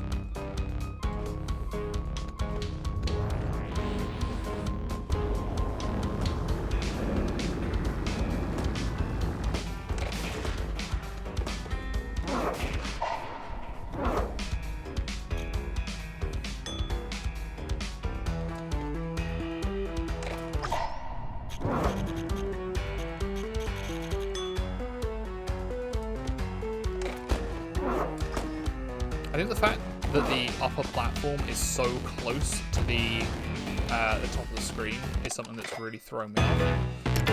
Right, I'm still not... Oh, I need like 7 more points. Let's just score 7 points on this. Oh no, you can't score just 7 points. You have to score a minimum of 10. It's like, I think killing the chair doesn't get you anything. Oh no, killing the chair gets you 10. But I could just die now. And that would be fine. Let's not though. Let's actually try to do this level.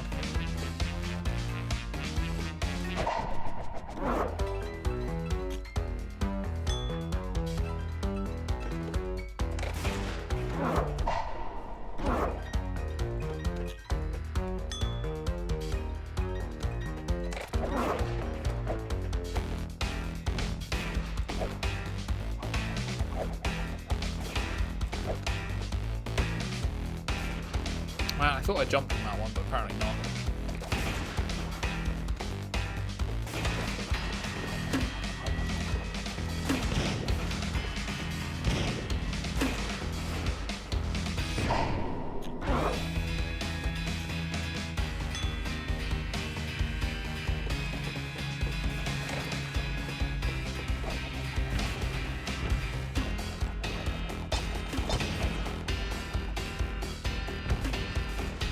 Getting two of the fat guns so early on has made the rest of this level quite dangerous. Well, I guess I could just like stand down here. There you go.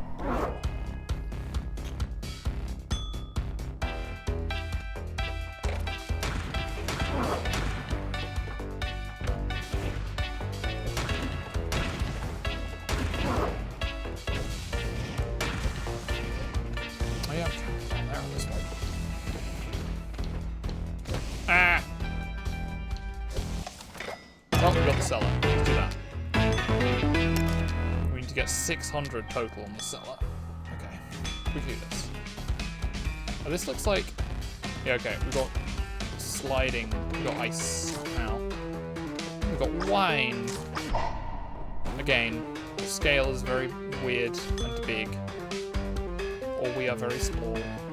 We are mice performing an exorcism of mouse ghosts.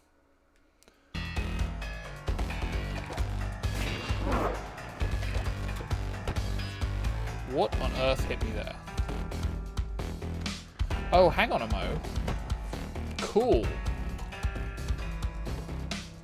It's icicles.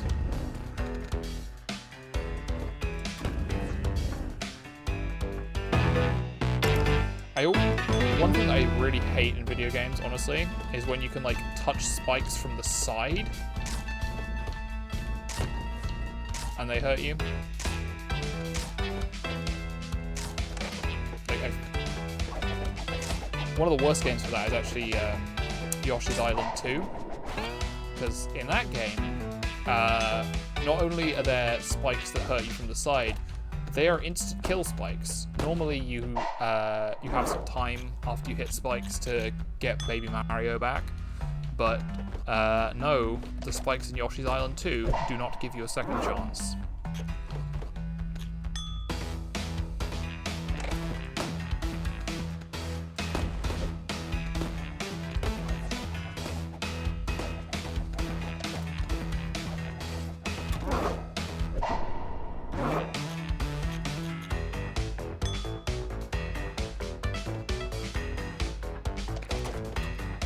This is going to come back to bite me, but I'm going to put bombs on all of my...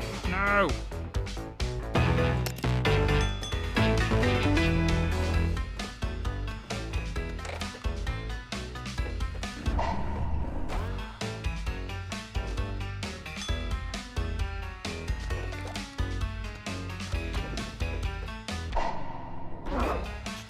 trying to keep it clean for the moment.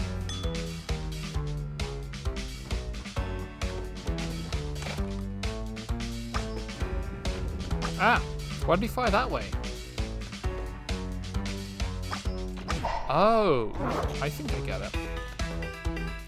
So when the ghost has completed his task and done what he did on the previous thing, he then reverses and goes back up, but it's all of your inputs being reversed, so he'll like reverse direction and then fire. Grab this.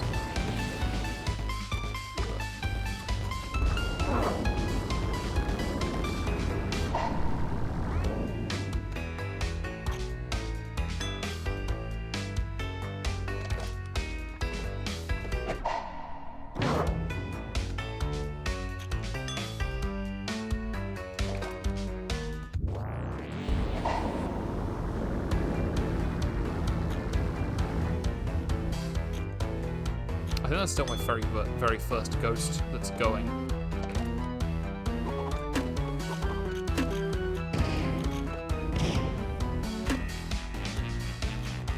Ah! Excuse me, sir.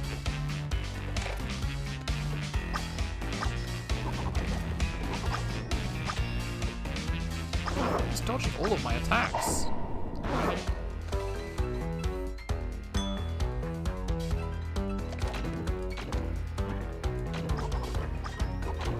When the ghosts have shurikens, it genuinely looks like they have little beards. They look like big ol' wispy Santa beards. Gotta be careful not to jump too high in this.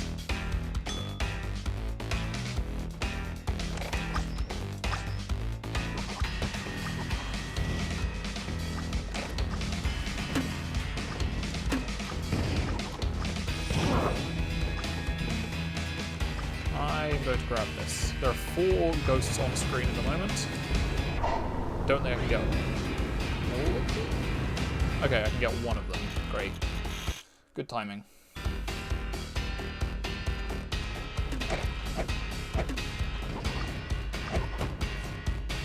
Dang. So we got skeleton at least. Let's go now.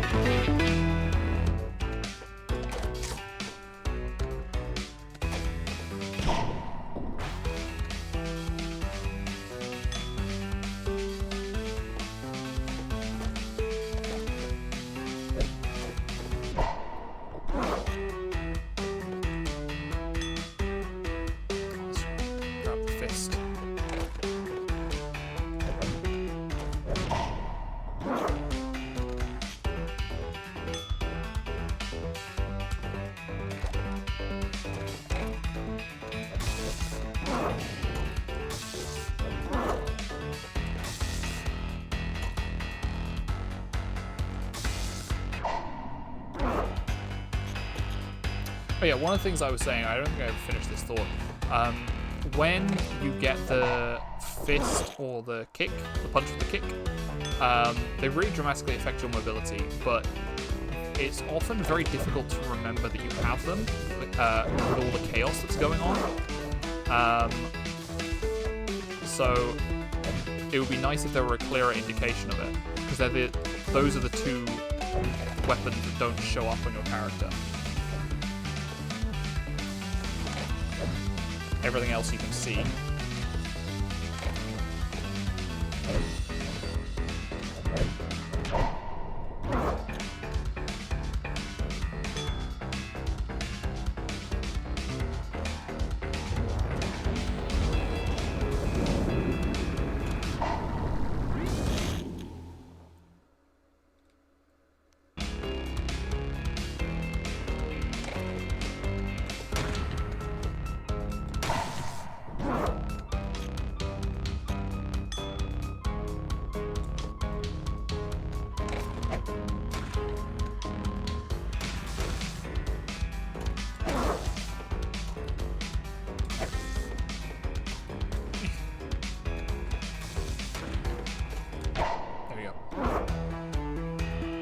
Slap him with a baguette.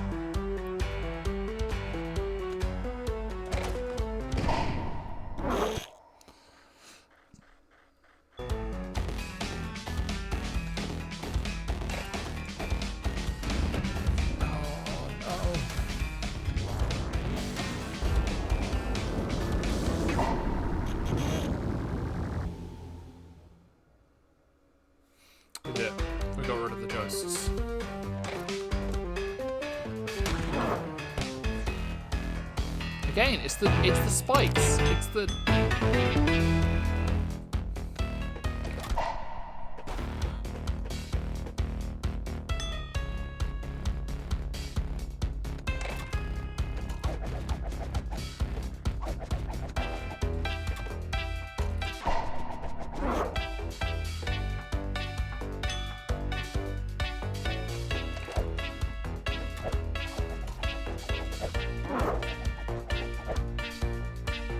Ah, keep almost getting it. There we go.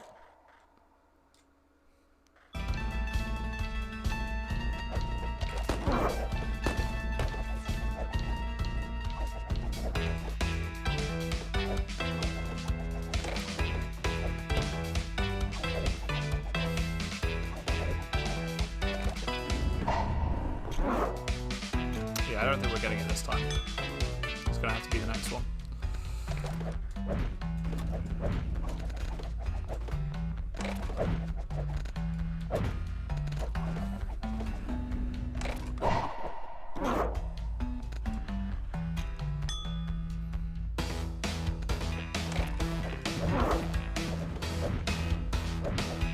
It's also really difficult to tell if the ghosts have it, the Shoryuken.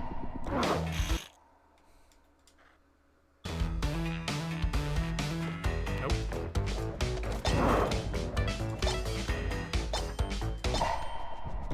Alright, there's now a wings on stage.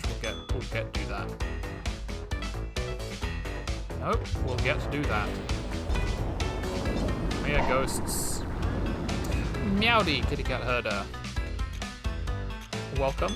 Thank you for joining us. We're playing Extreme Exorcism. It is an extreme game about exorcism. It's totally dudical. It's got a lot of ratitude.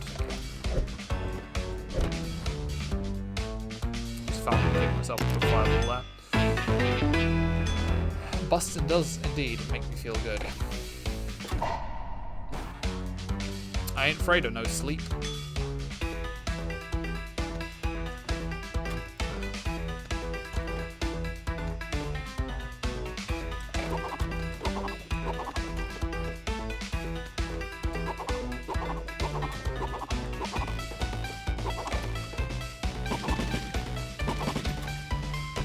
How did none of those bullets hit it?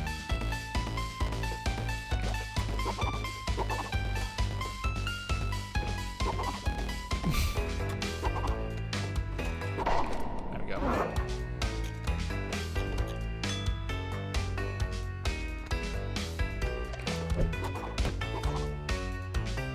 Ain't afraid of no bed. Not even an invisible bed? A freaky ghost bed?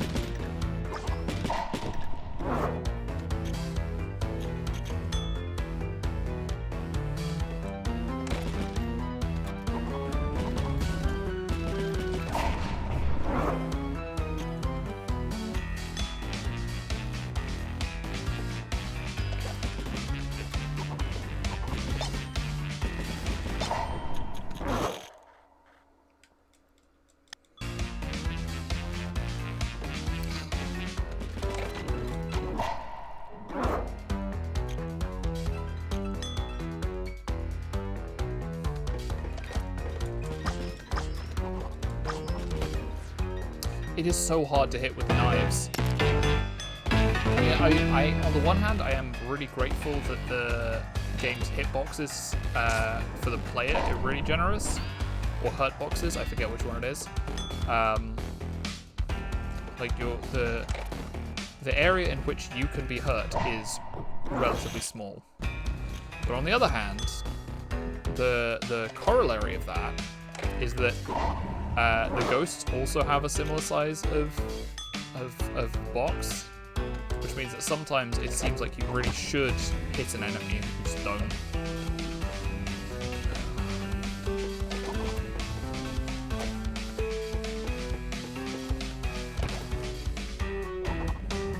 Those fireballs were death trap too. Is there even any weapons? Come on.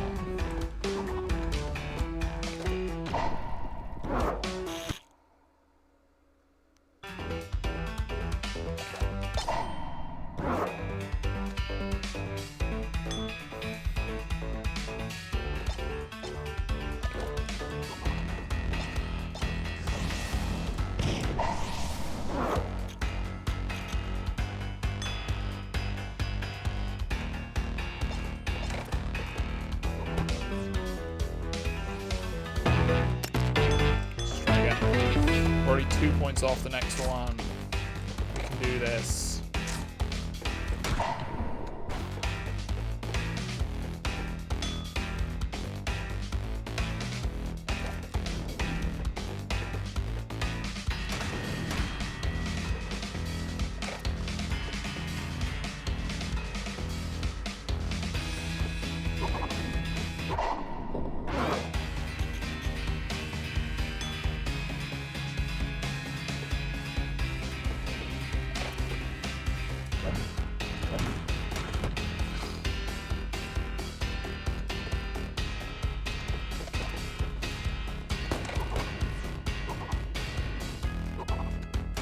We're not getting it this time.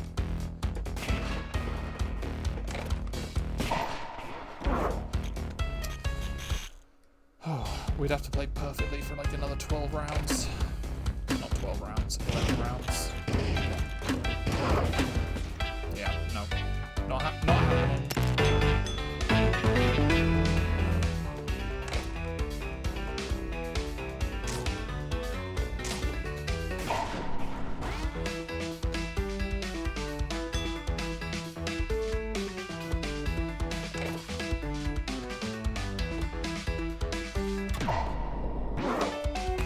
Love how big the bullet is. That's the fat gun. You get that gun for getting 1,000 total kills in the game. Why is it is so hard to hit with the lightnings? There we go. Now I'm gonna have to be careful with the next one. It's like fire, lightning, and a skull. Actually, that's not gonna cut it. Ooh.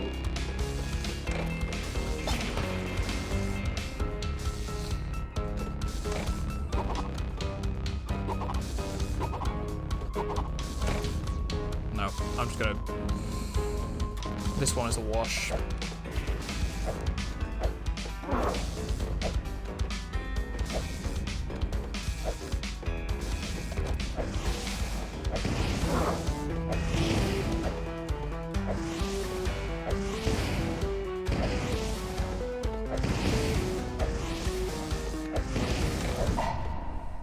There we go.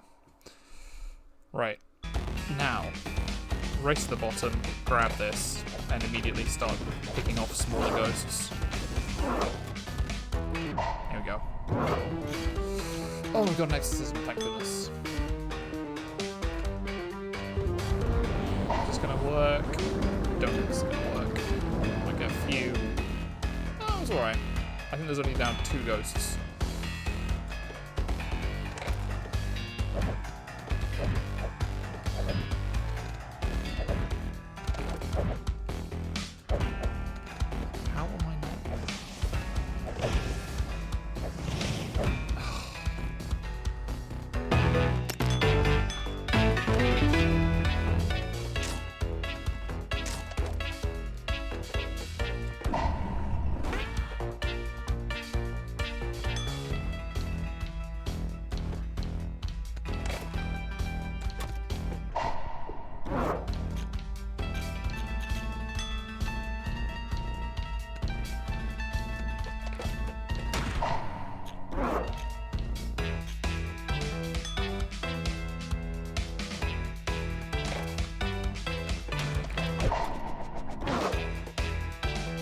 Alright, I'm in the zone, which is a really good way of jinxing everything.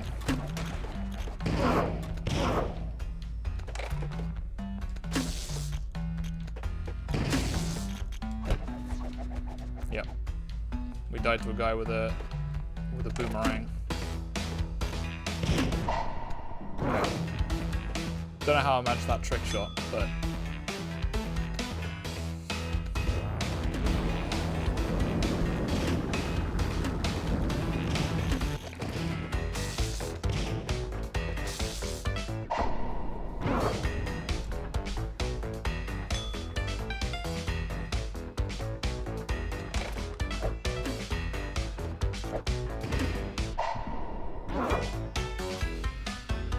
again, we just gotta try and keep the screen as clean as possible. Let's not later. Probably not much later. But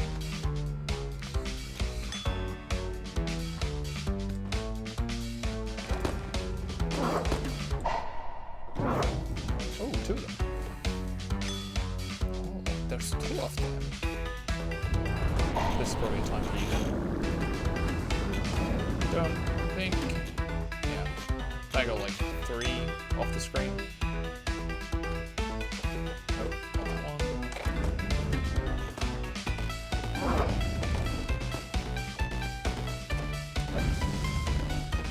Double wings. Yeah, you can't use them both at the same time, I'm fairly sure. Right. It's the last try. No, they've disappeared.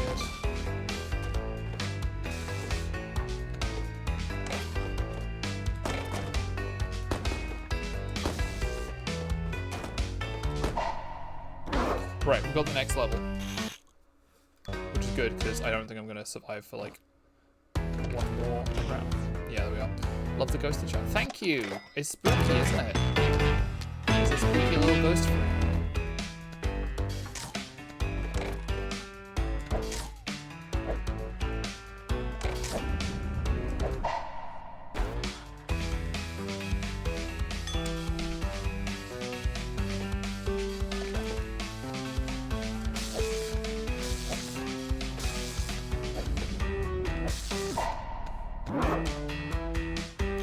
Now we need to head down to the bottom. This is perfect, actually. We'll just drop that there. I haven't played any World of Darkness stuff. That is like Vampire the Masquerade and Werewolf the Omen, Changeling the Lost, that sort of thing, isn't it? They're like really complex, or like in-depth tabletop RPGs, aren't they? No, to answer your question, no, I've not played them. I'm aware of them. And I have a high opinion of them based on the stuff that other people told me, but no, I have not played them myself.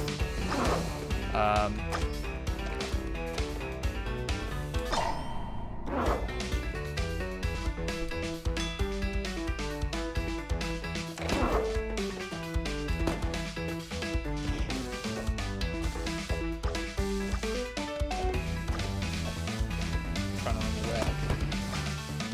Simpler than D&D 5e. Oh, really? Well, they must be pretty simple then. Rip. Alright, let's try again. Next unlock, never. I'm sure there's a nicer way of saying that.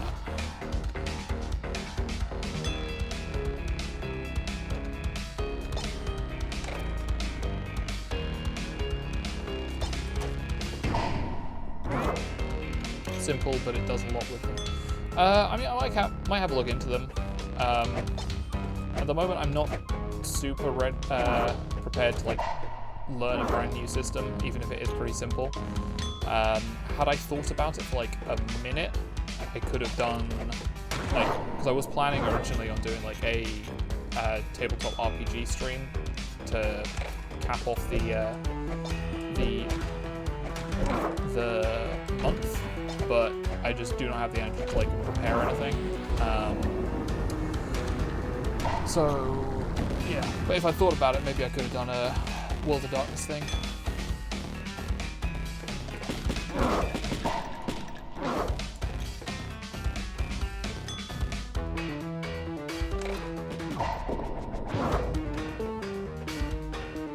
Right, wings on the top floor, that's good.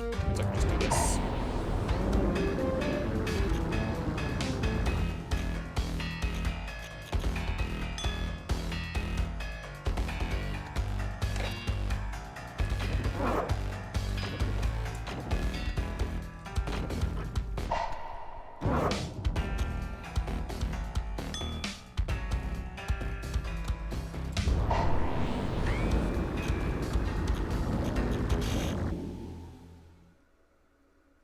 Alright, it's just going to be the one now.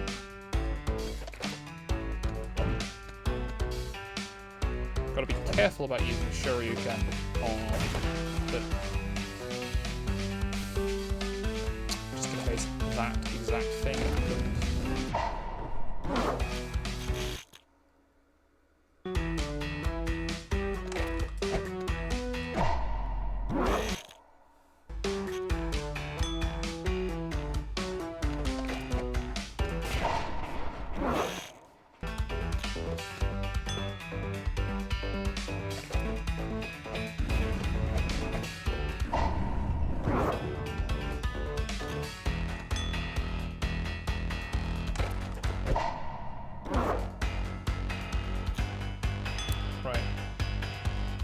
this. Oh, it was just a little bit too slow. Oh no, that was alright. I got like 4 of them there.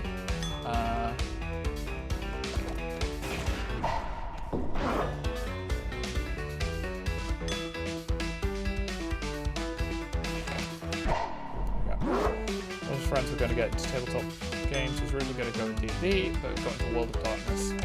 I mean, that sounds good. I might have a look over it at some point. I mean, I definitely do like vampires and werewolves and changelings. Oh no.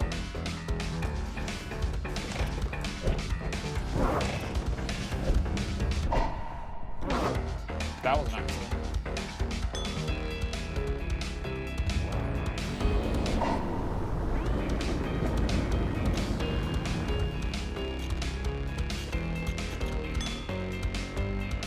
I think it's one of those games that like I like the sound of, and I would definitely like to give a go at some point, but committing myself to learning a new system and like all that sort of thing is not something I feel like doing right now.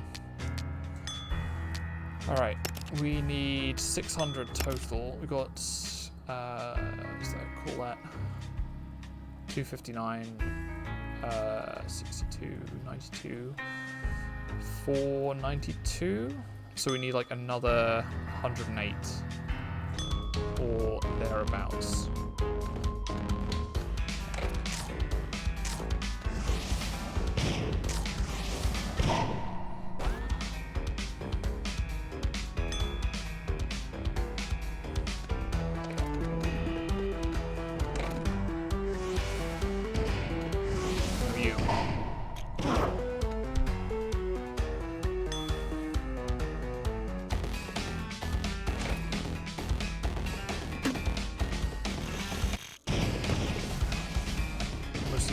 Geist. Yeah, I don't know that one. I know there was a really cool GameCube game called Geist. I mean, I think it was really cool. I never got it myself. But it was like about being a ghost and possessing stuff. That looked fun. Maybe I'll try and get like a GameCube emulator working. And do some spooky GameCube games. I hate that you can die on side spikes.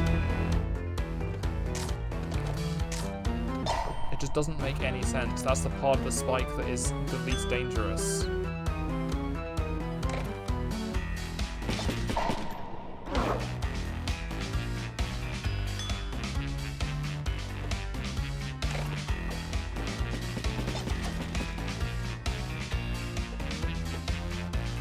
You gonna get that? Oh, come on! I hate this.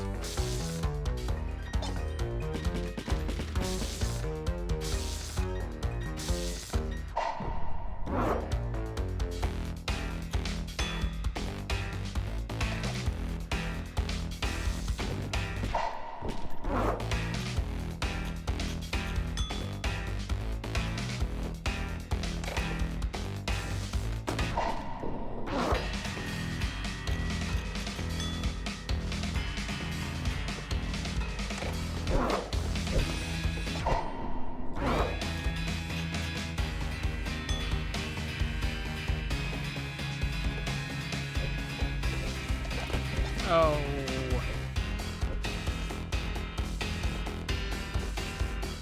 Oh.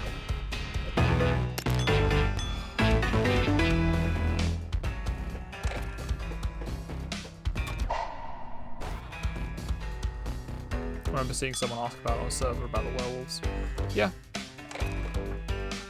I mean, if you can play as werewolves and vampires, that seems fun. I like both of those things. Werewolves apparently are the only World of Darkness system your friend won't run. Interesting. I presume there's a reason for that.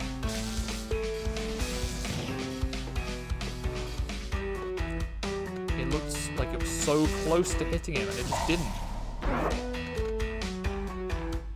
I think it's because the lightning bolt oscillates, so it switches between two forms.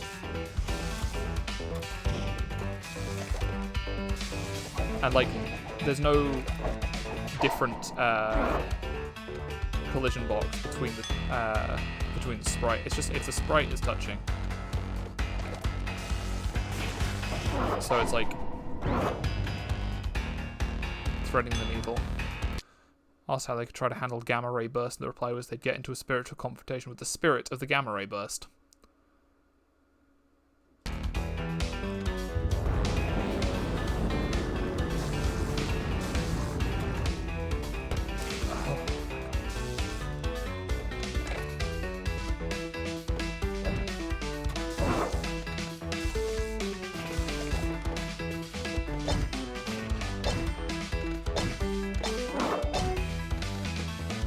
Come on, you.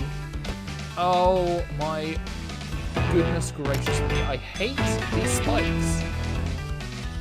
The slippery floors I can deal with, but the spikes that kill you on the side, no thank you. Like, it would be fine if they killed you if you hit them from underneath with like upwards vertical momentum. That would make sense. But it's just that they kill you as soon as you touch them. It's just a death box.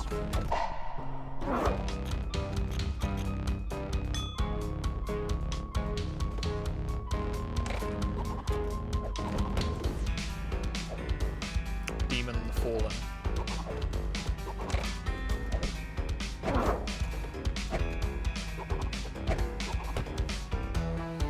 We're not getting it this time either.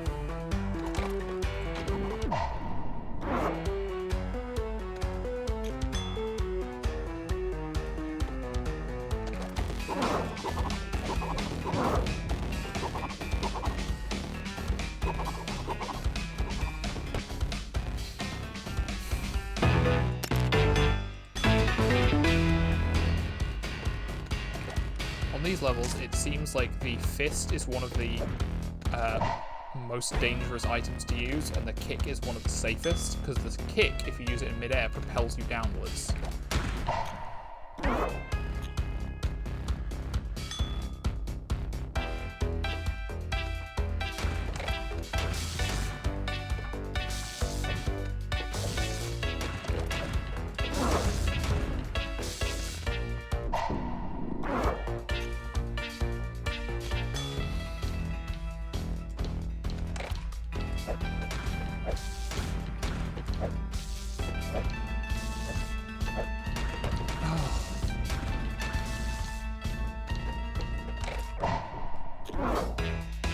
I don't think you're safe if you shuriken into the spikes.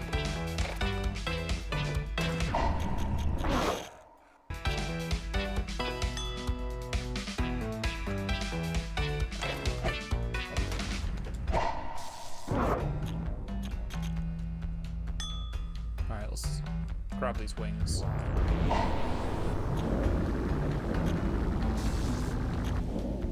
I got rid of a few of them.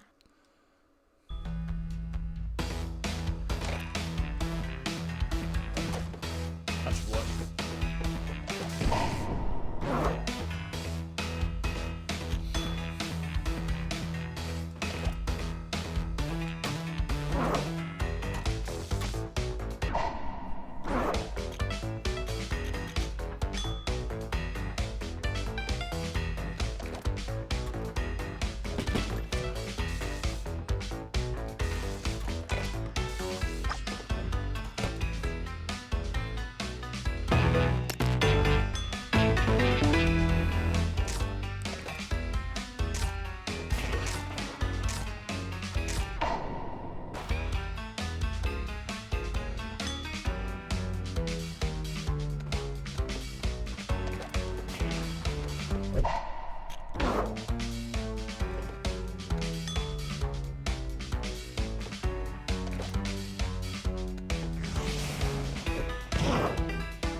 foot there, which has propelled me into the wall, into the spikes.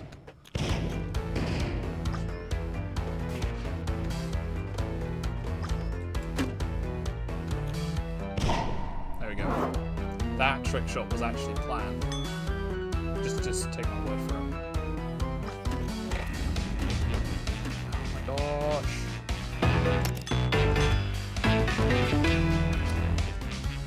I think I'm gonna try and like unlock the last level and then call it for the night. Because I feel myself getting frustrated.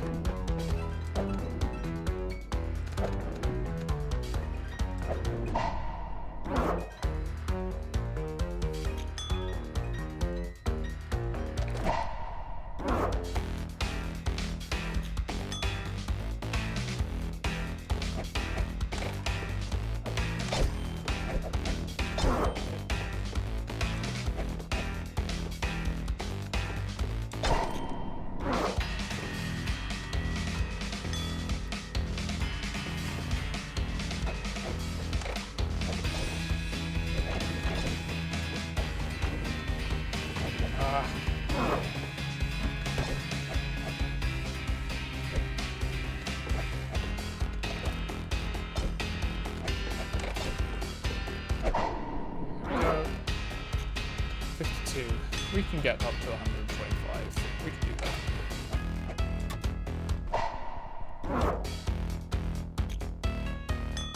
I'm not grabbing that hand. Well, I guess I am.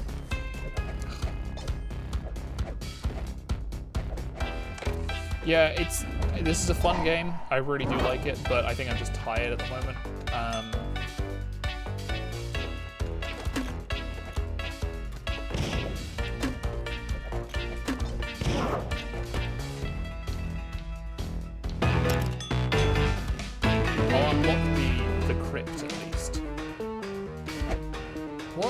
What are you doing just there, bud? Probably almost nap time, yeah.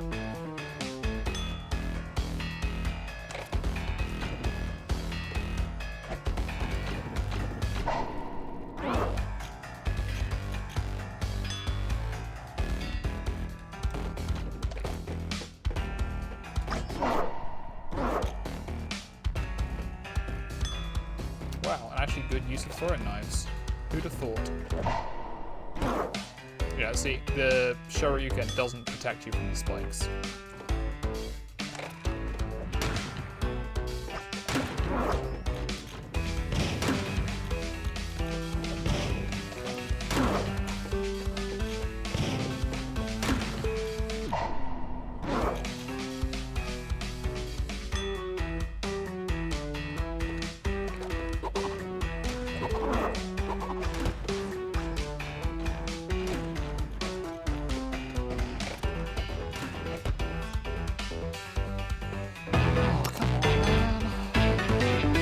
Close.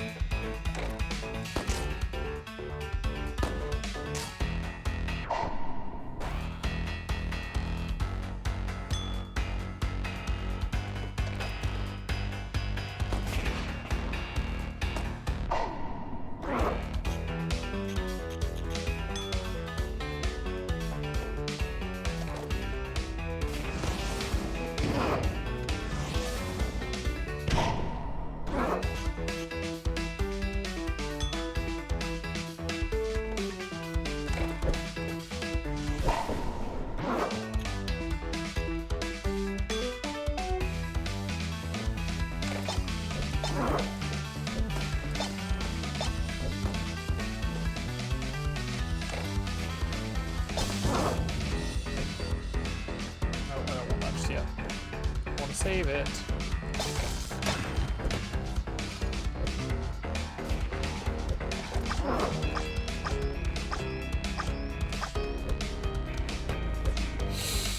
These spikes are just literally killing me.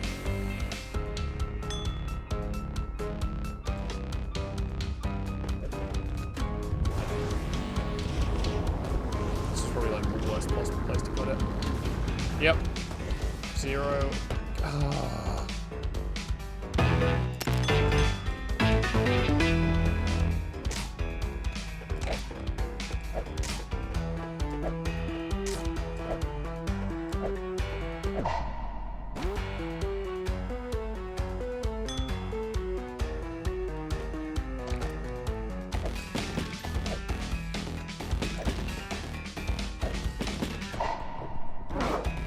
Well, the thing about spikes hurting ghosts is, you weren't here at the introduction of this stream, Kitty Cat Herder, but what the ghosts do is they match your movements from the last round. So each of these ghosts is a previous iteration of me. So if the spikes did hurt the ghosts,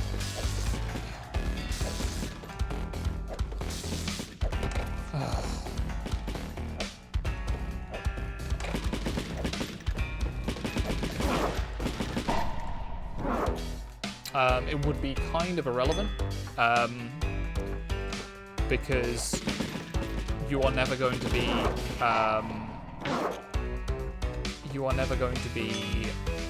seeing a ghost that touches a spike, because in your successful runs you never touch a spike. It only spawns the ghost in a successful run.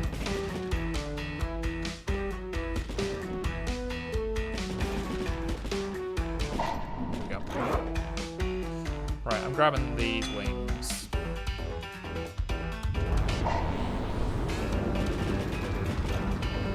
I only got rid of 2 of them, but that's fine.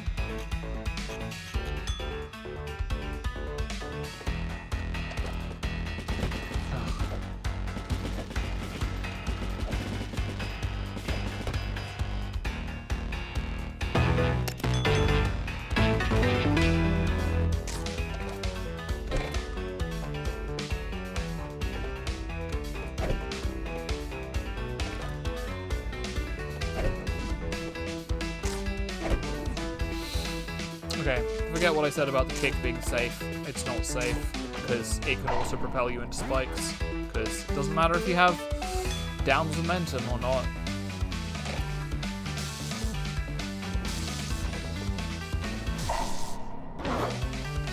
Yeah, so see this, the ghost is going to head to the left and zap 3 times.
Just hit a slump, it seems.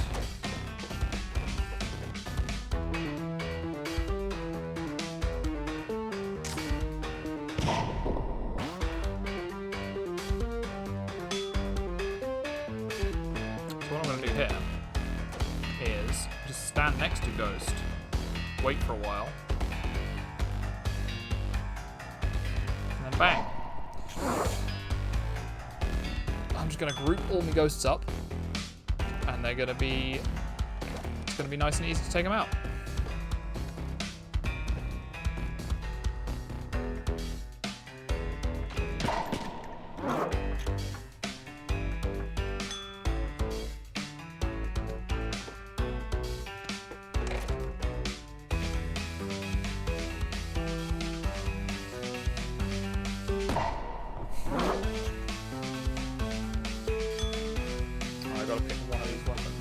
Guess I'll take the landmine, because I know where everybody's going to end up.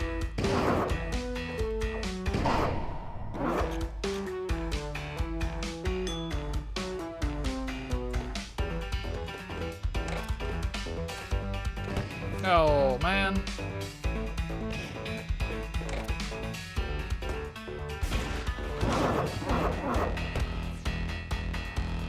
I had a foolproof plan, and somehow I still found a way to fail.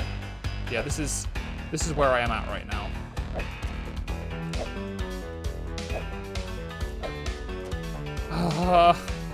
Some of those axes came so close to hitting.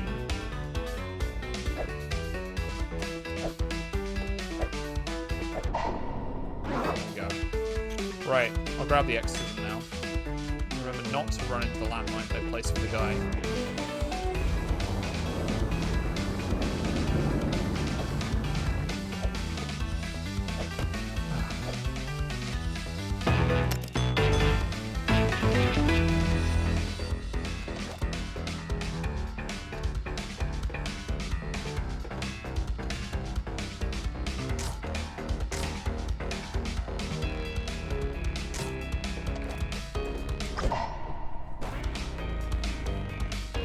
Okay, we're gonna try the same thing again.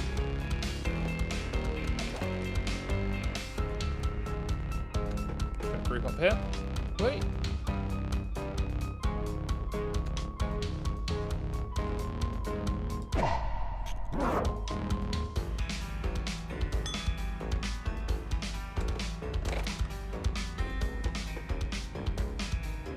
Oh, I've gotta be careful with this guy with the baseball bat.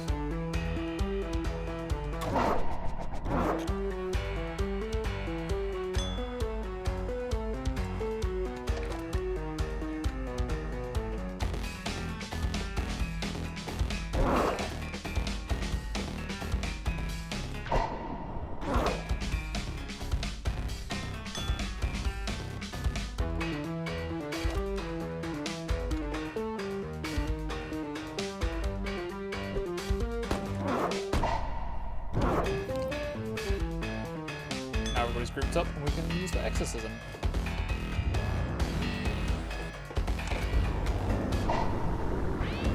Come on, lads. Into the vortex.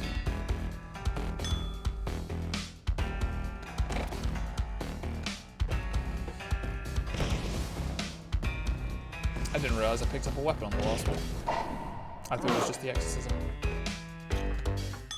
Alright, plan's over.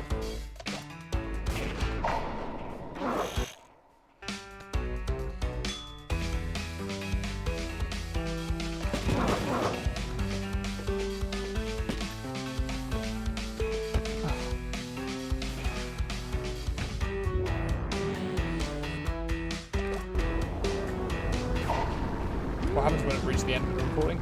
It reverses. I will show you, actually. So, I'm going to start off this one by jumping left, and then jumping back onto the platform. So what you're looking for on the next ghost is somebody standing on the platform for a bit, and then jumping left, and then jumping up, I guess.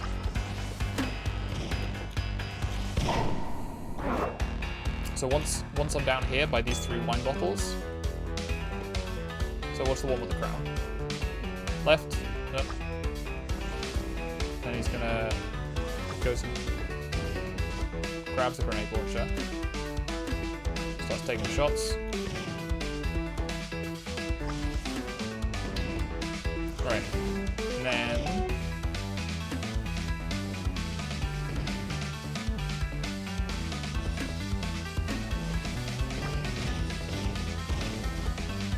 And then he jumps back up,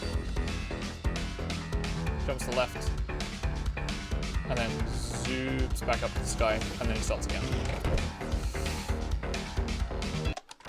Oh, we got the altar. Okay, cool. I'll do like the first level of this. Oh, there's only 1 level.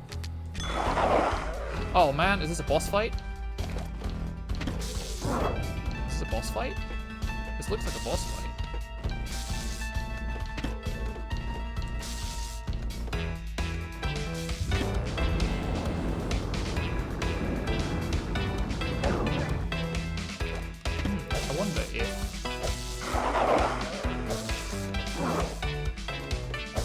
Like survive until you get an exorcism.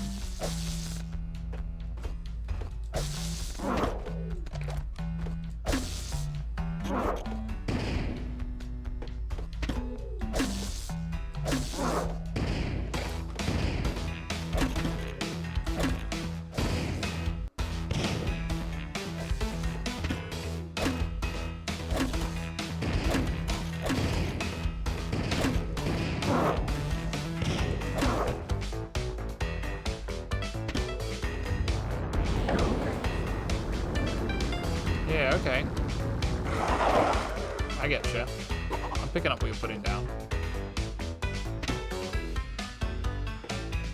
Well, you can't just, like, trap me in a corner, mate. That's not fair.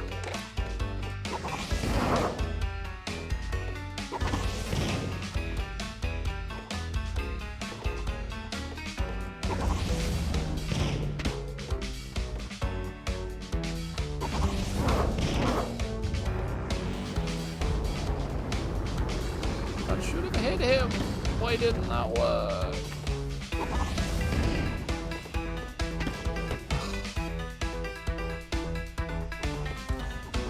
So for these ones, rather than spawning it when you successfully hit the crown ghost, it looks like it's every time you,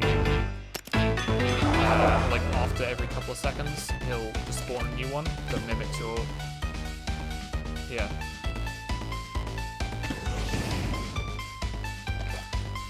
I mean, what that actually means is, like, you don't need to, you just need to avoid him until the wings come up.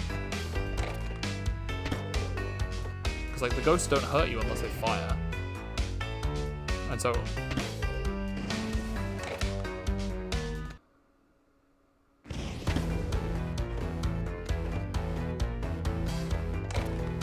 So we'll just keep grabbing weapons until an exorcism comes up. I mean, unless an exorcism only appears after you've killed a certain number of ghosts.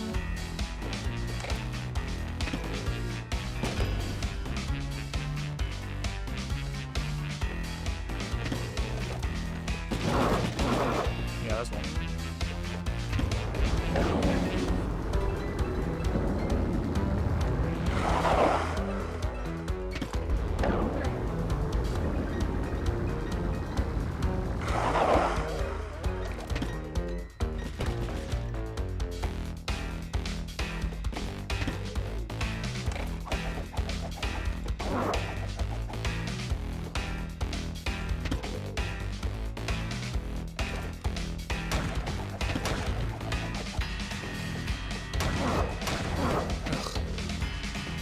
Right, let's try again.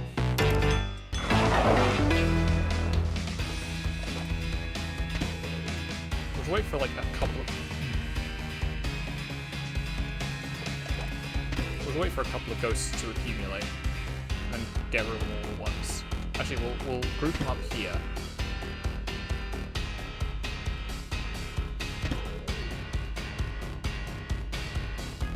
Come on, friends. Everybody come over here.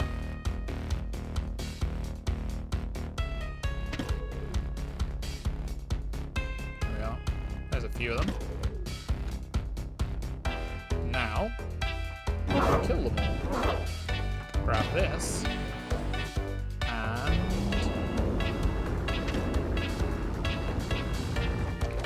yeah, okay, that didn't do anything because I didn't hit the guy.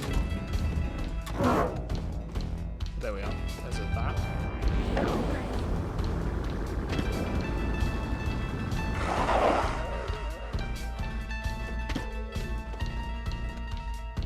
Now I just need to remember not to group up on the second step.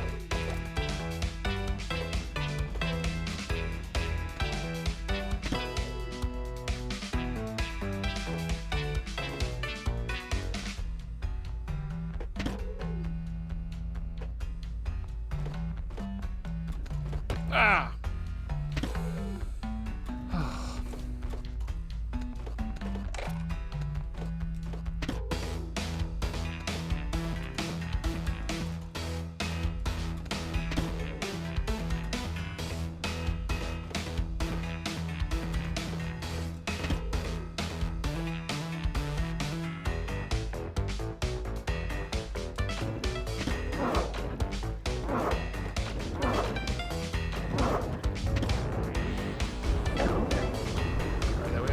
Reveal his ugly face. Now we just need to make sure we don't accidentally die.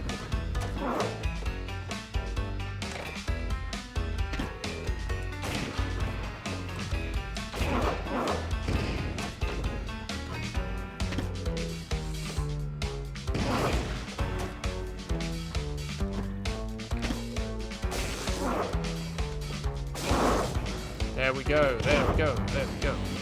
Right, come on now. man. Okay. Still got another phase to go.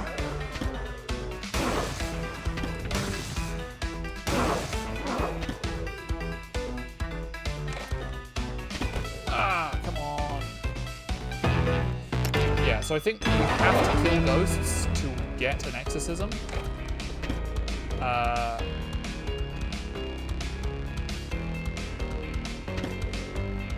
Let's try and be peaceful with the ghosts as long as we can, though.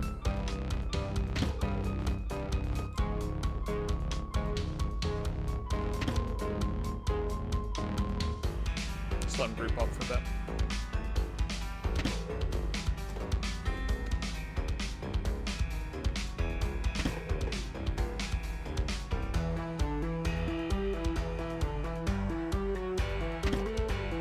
I'm also going to grab this.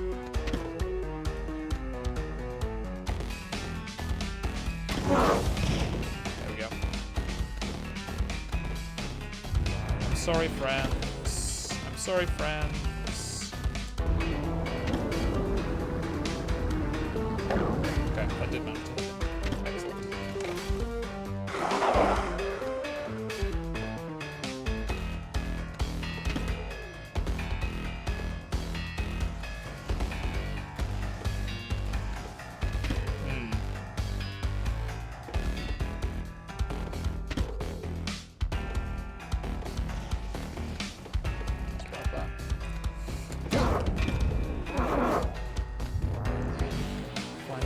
Friends in the little corner, wait till the big green man comes, and there! Oh, it was like half a second, or just a fraction, a frame moment. Too slow.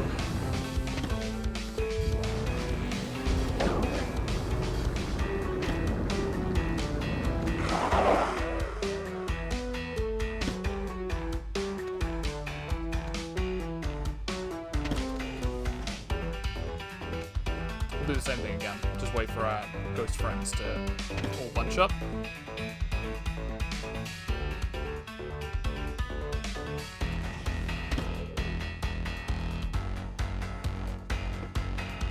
I'm sorry, friends.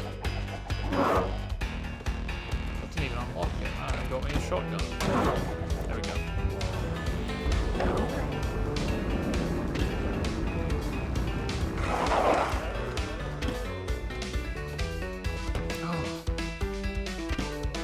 Movements are so erratic.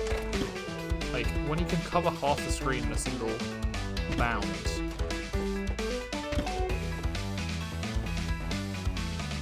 really doesn't make it safe to hang around any particular area.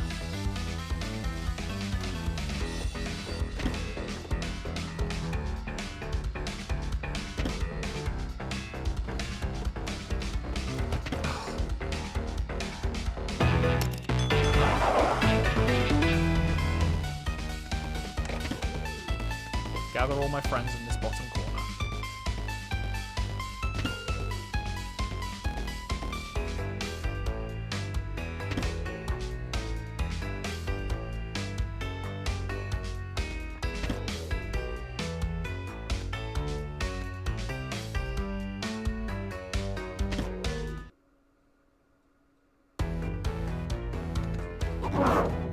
There we go.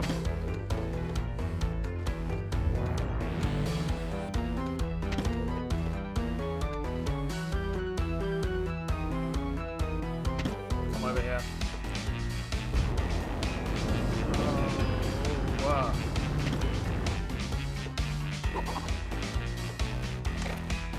Gonna have to gather up some friends again.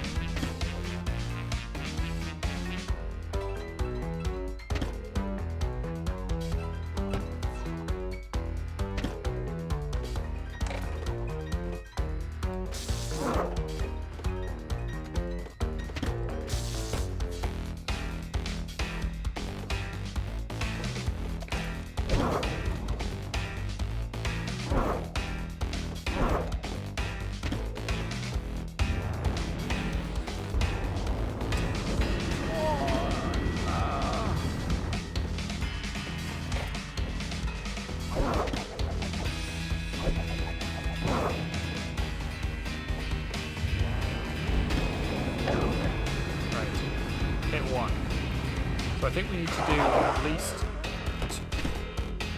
Thought I had a double jump left. Right. Gather all my friends in the corner.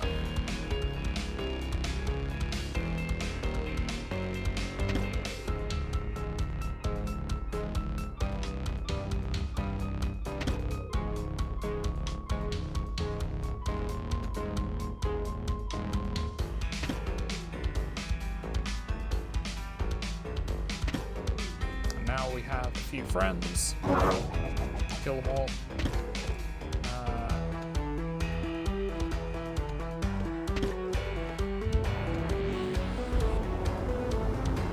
No!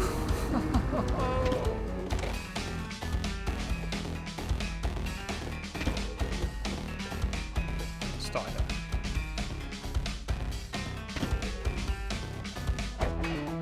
Nope, that's not what I said.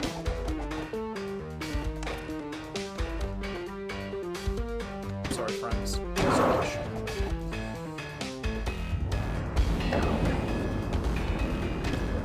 Oh, look, we got a second one right away.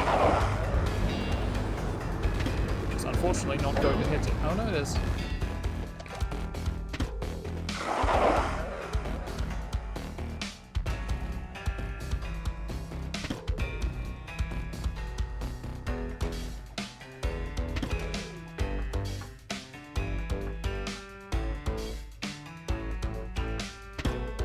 Gather up, gather up.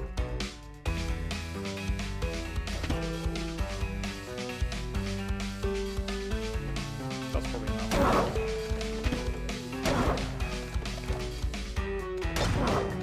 There it is.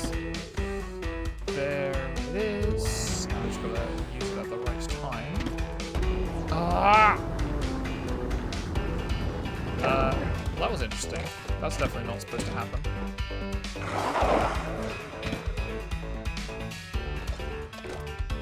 Right, everybody gather up over here now.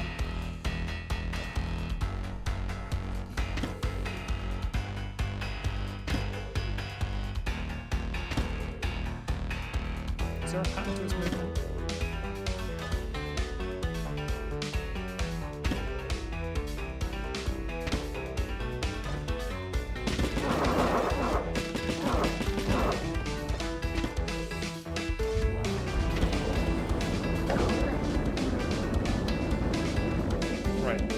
Is there another phase?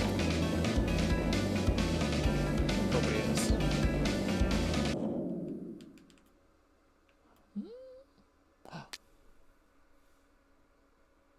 We did it. They didn't have a ghost of a chance against me. Excellent. You beat the game! You did it! Hooray. We done it. Well done us. Okay, that seems like a good place to leave it for the night. I'm gonna sign off. Thanks everybody for joining me. I will be back again on Friday for something. Again, haven't decided yet, but we will see. We'll cross that bridge when we get to it. Have a nice evening, feelings, and I will see you on Friday, hopefully. Ta-ra.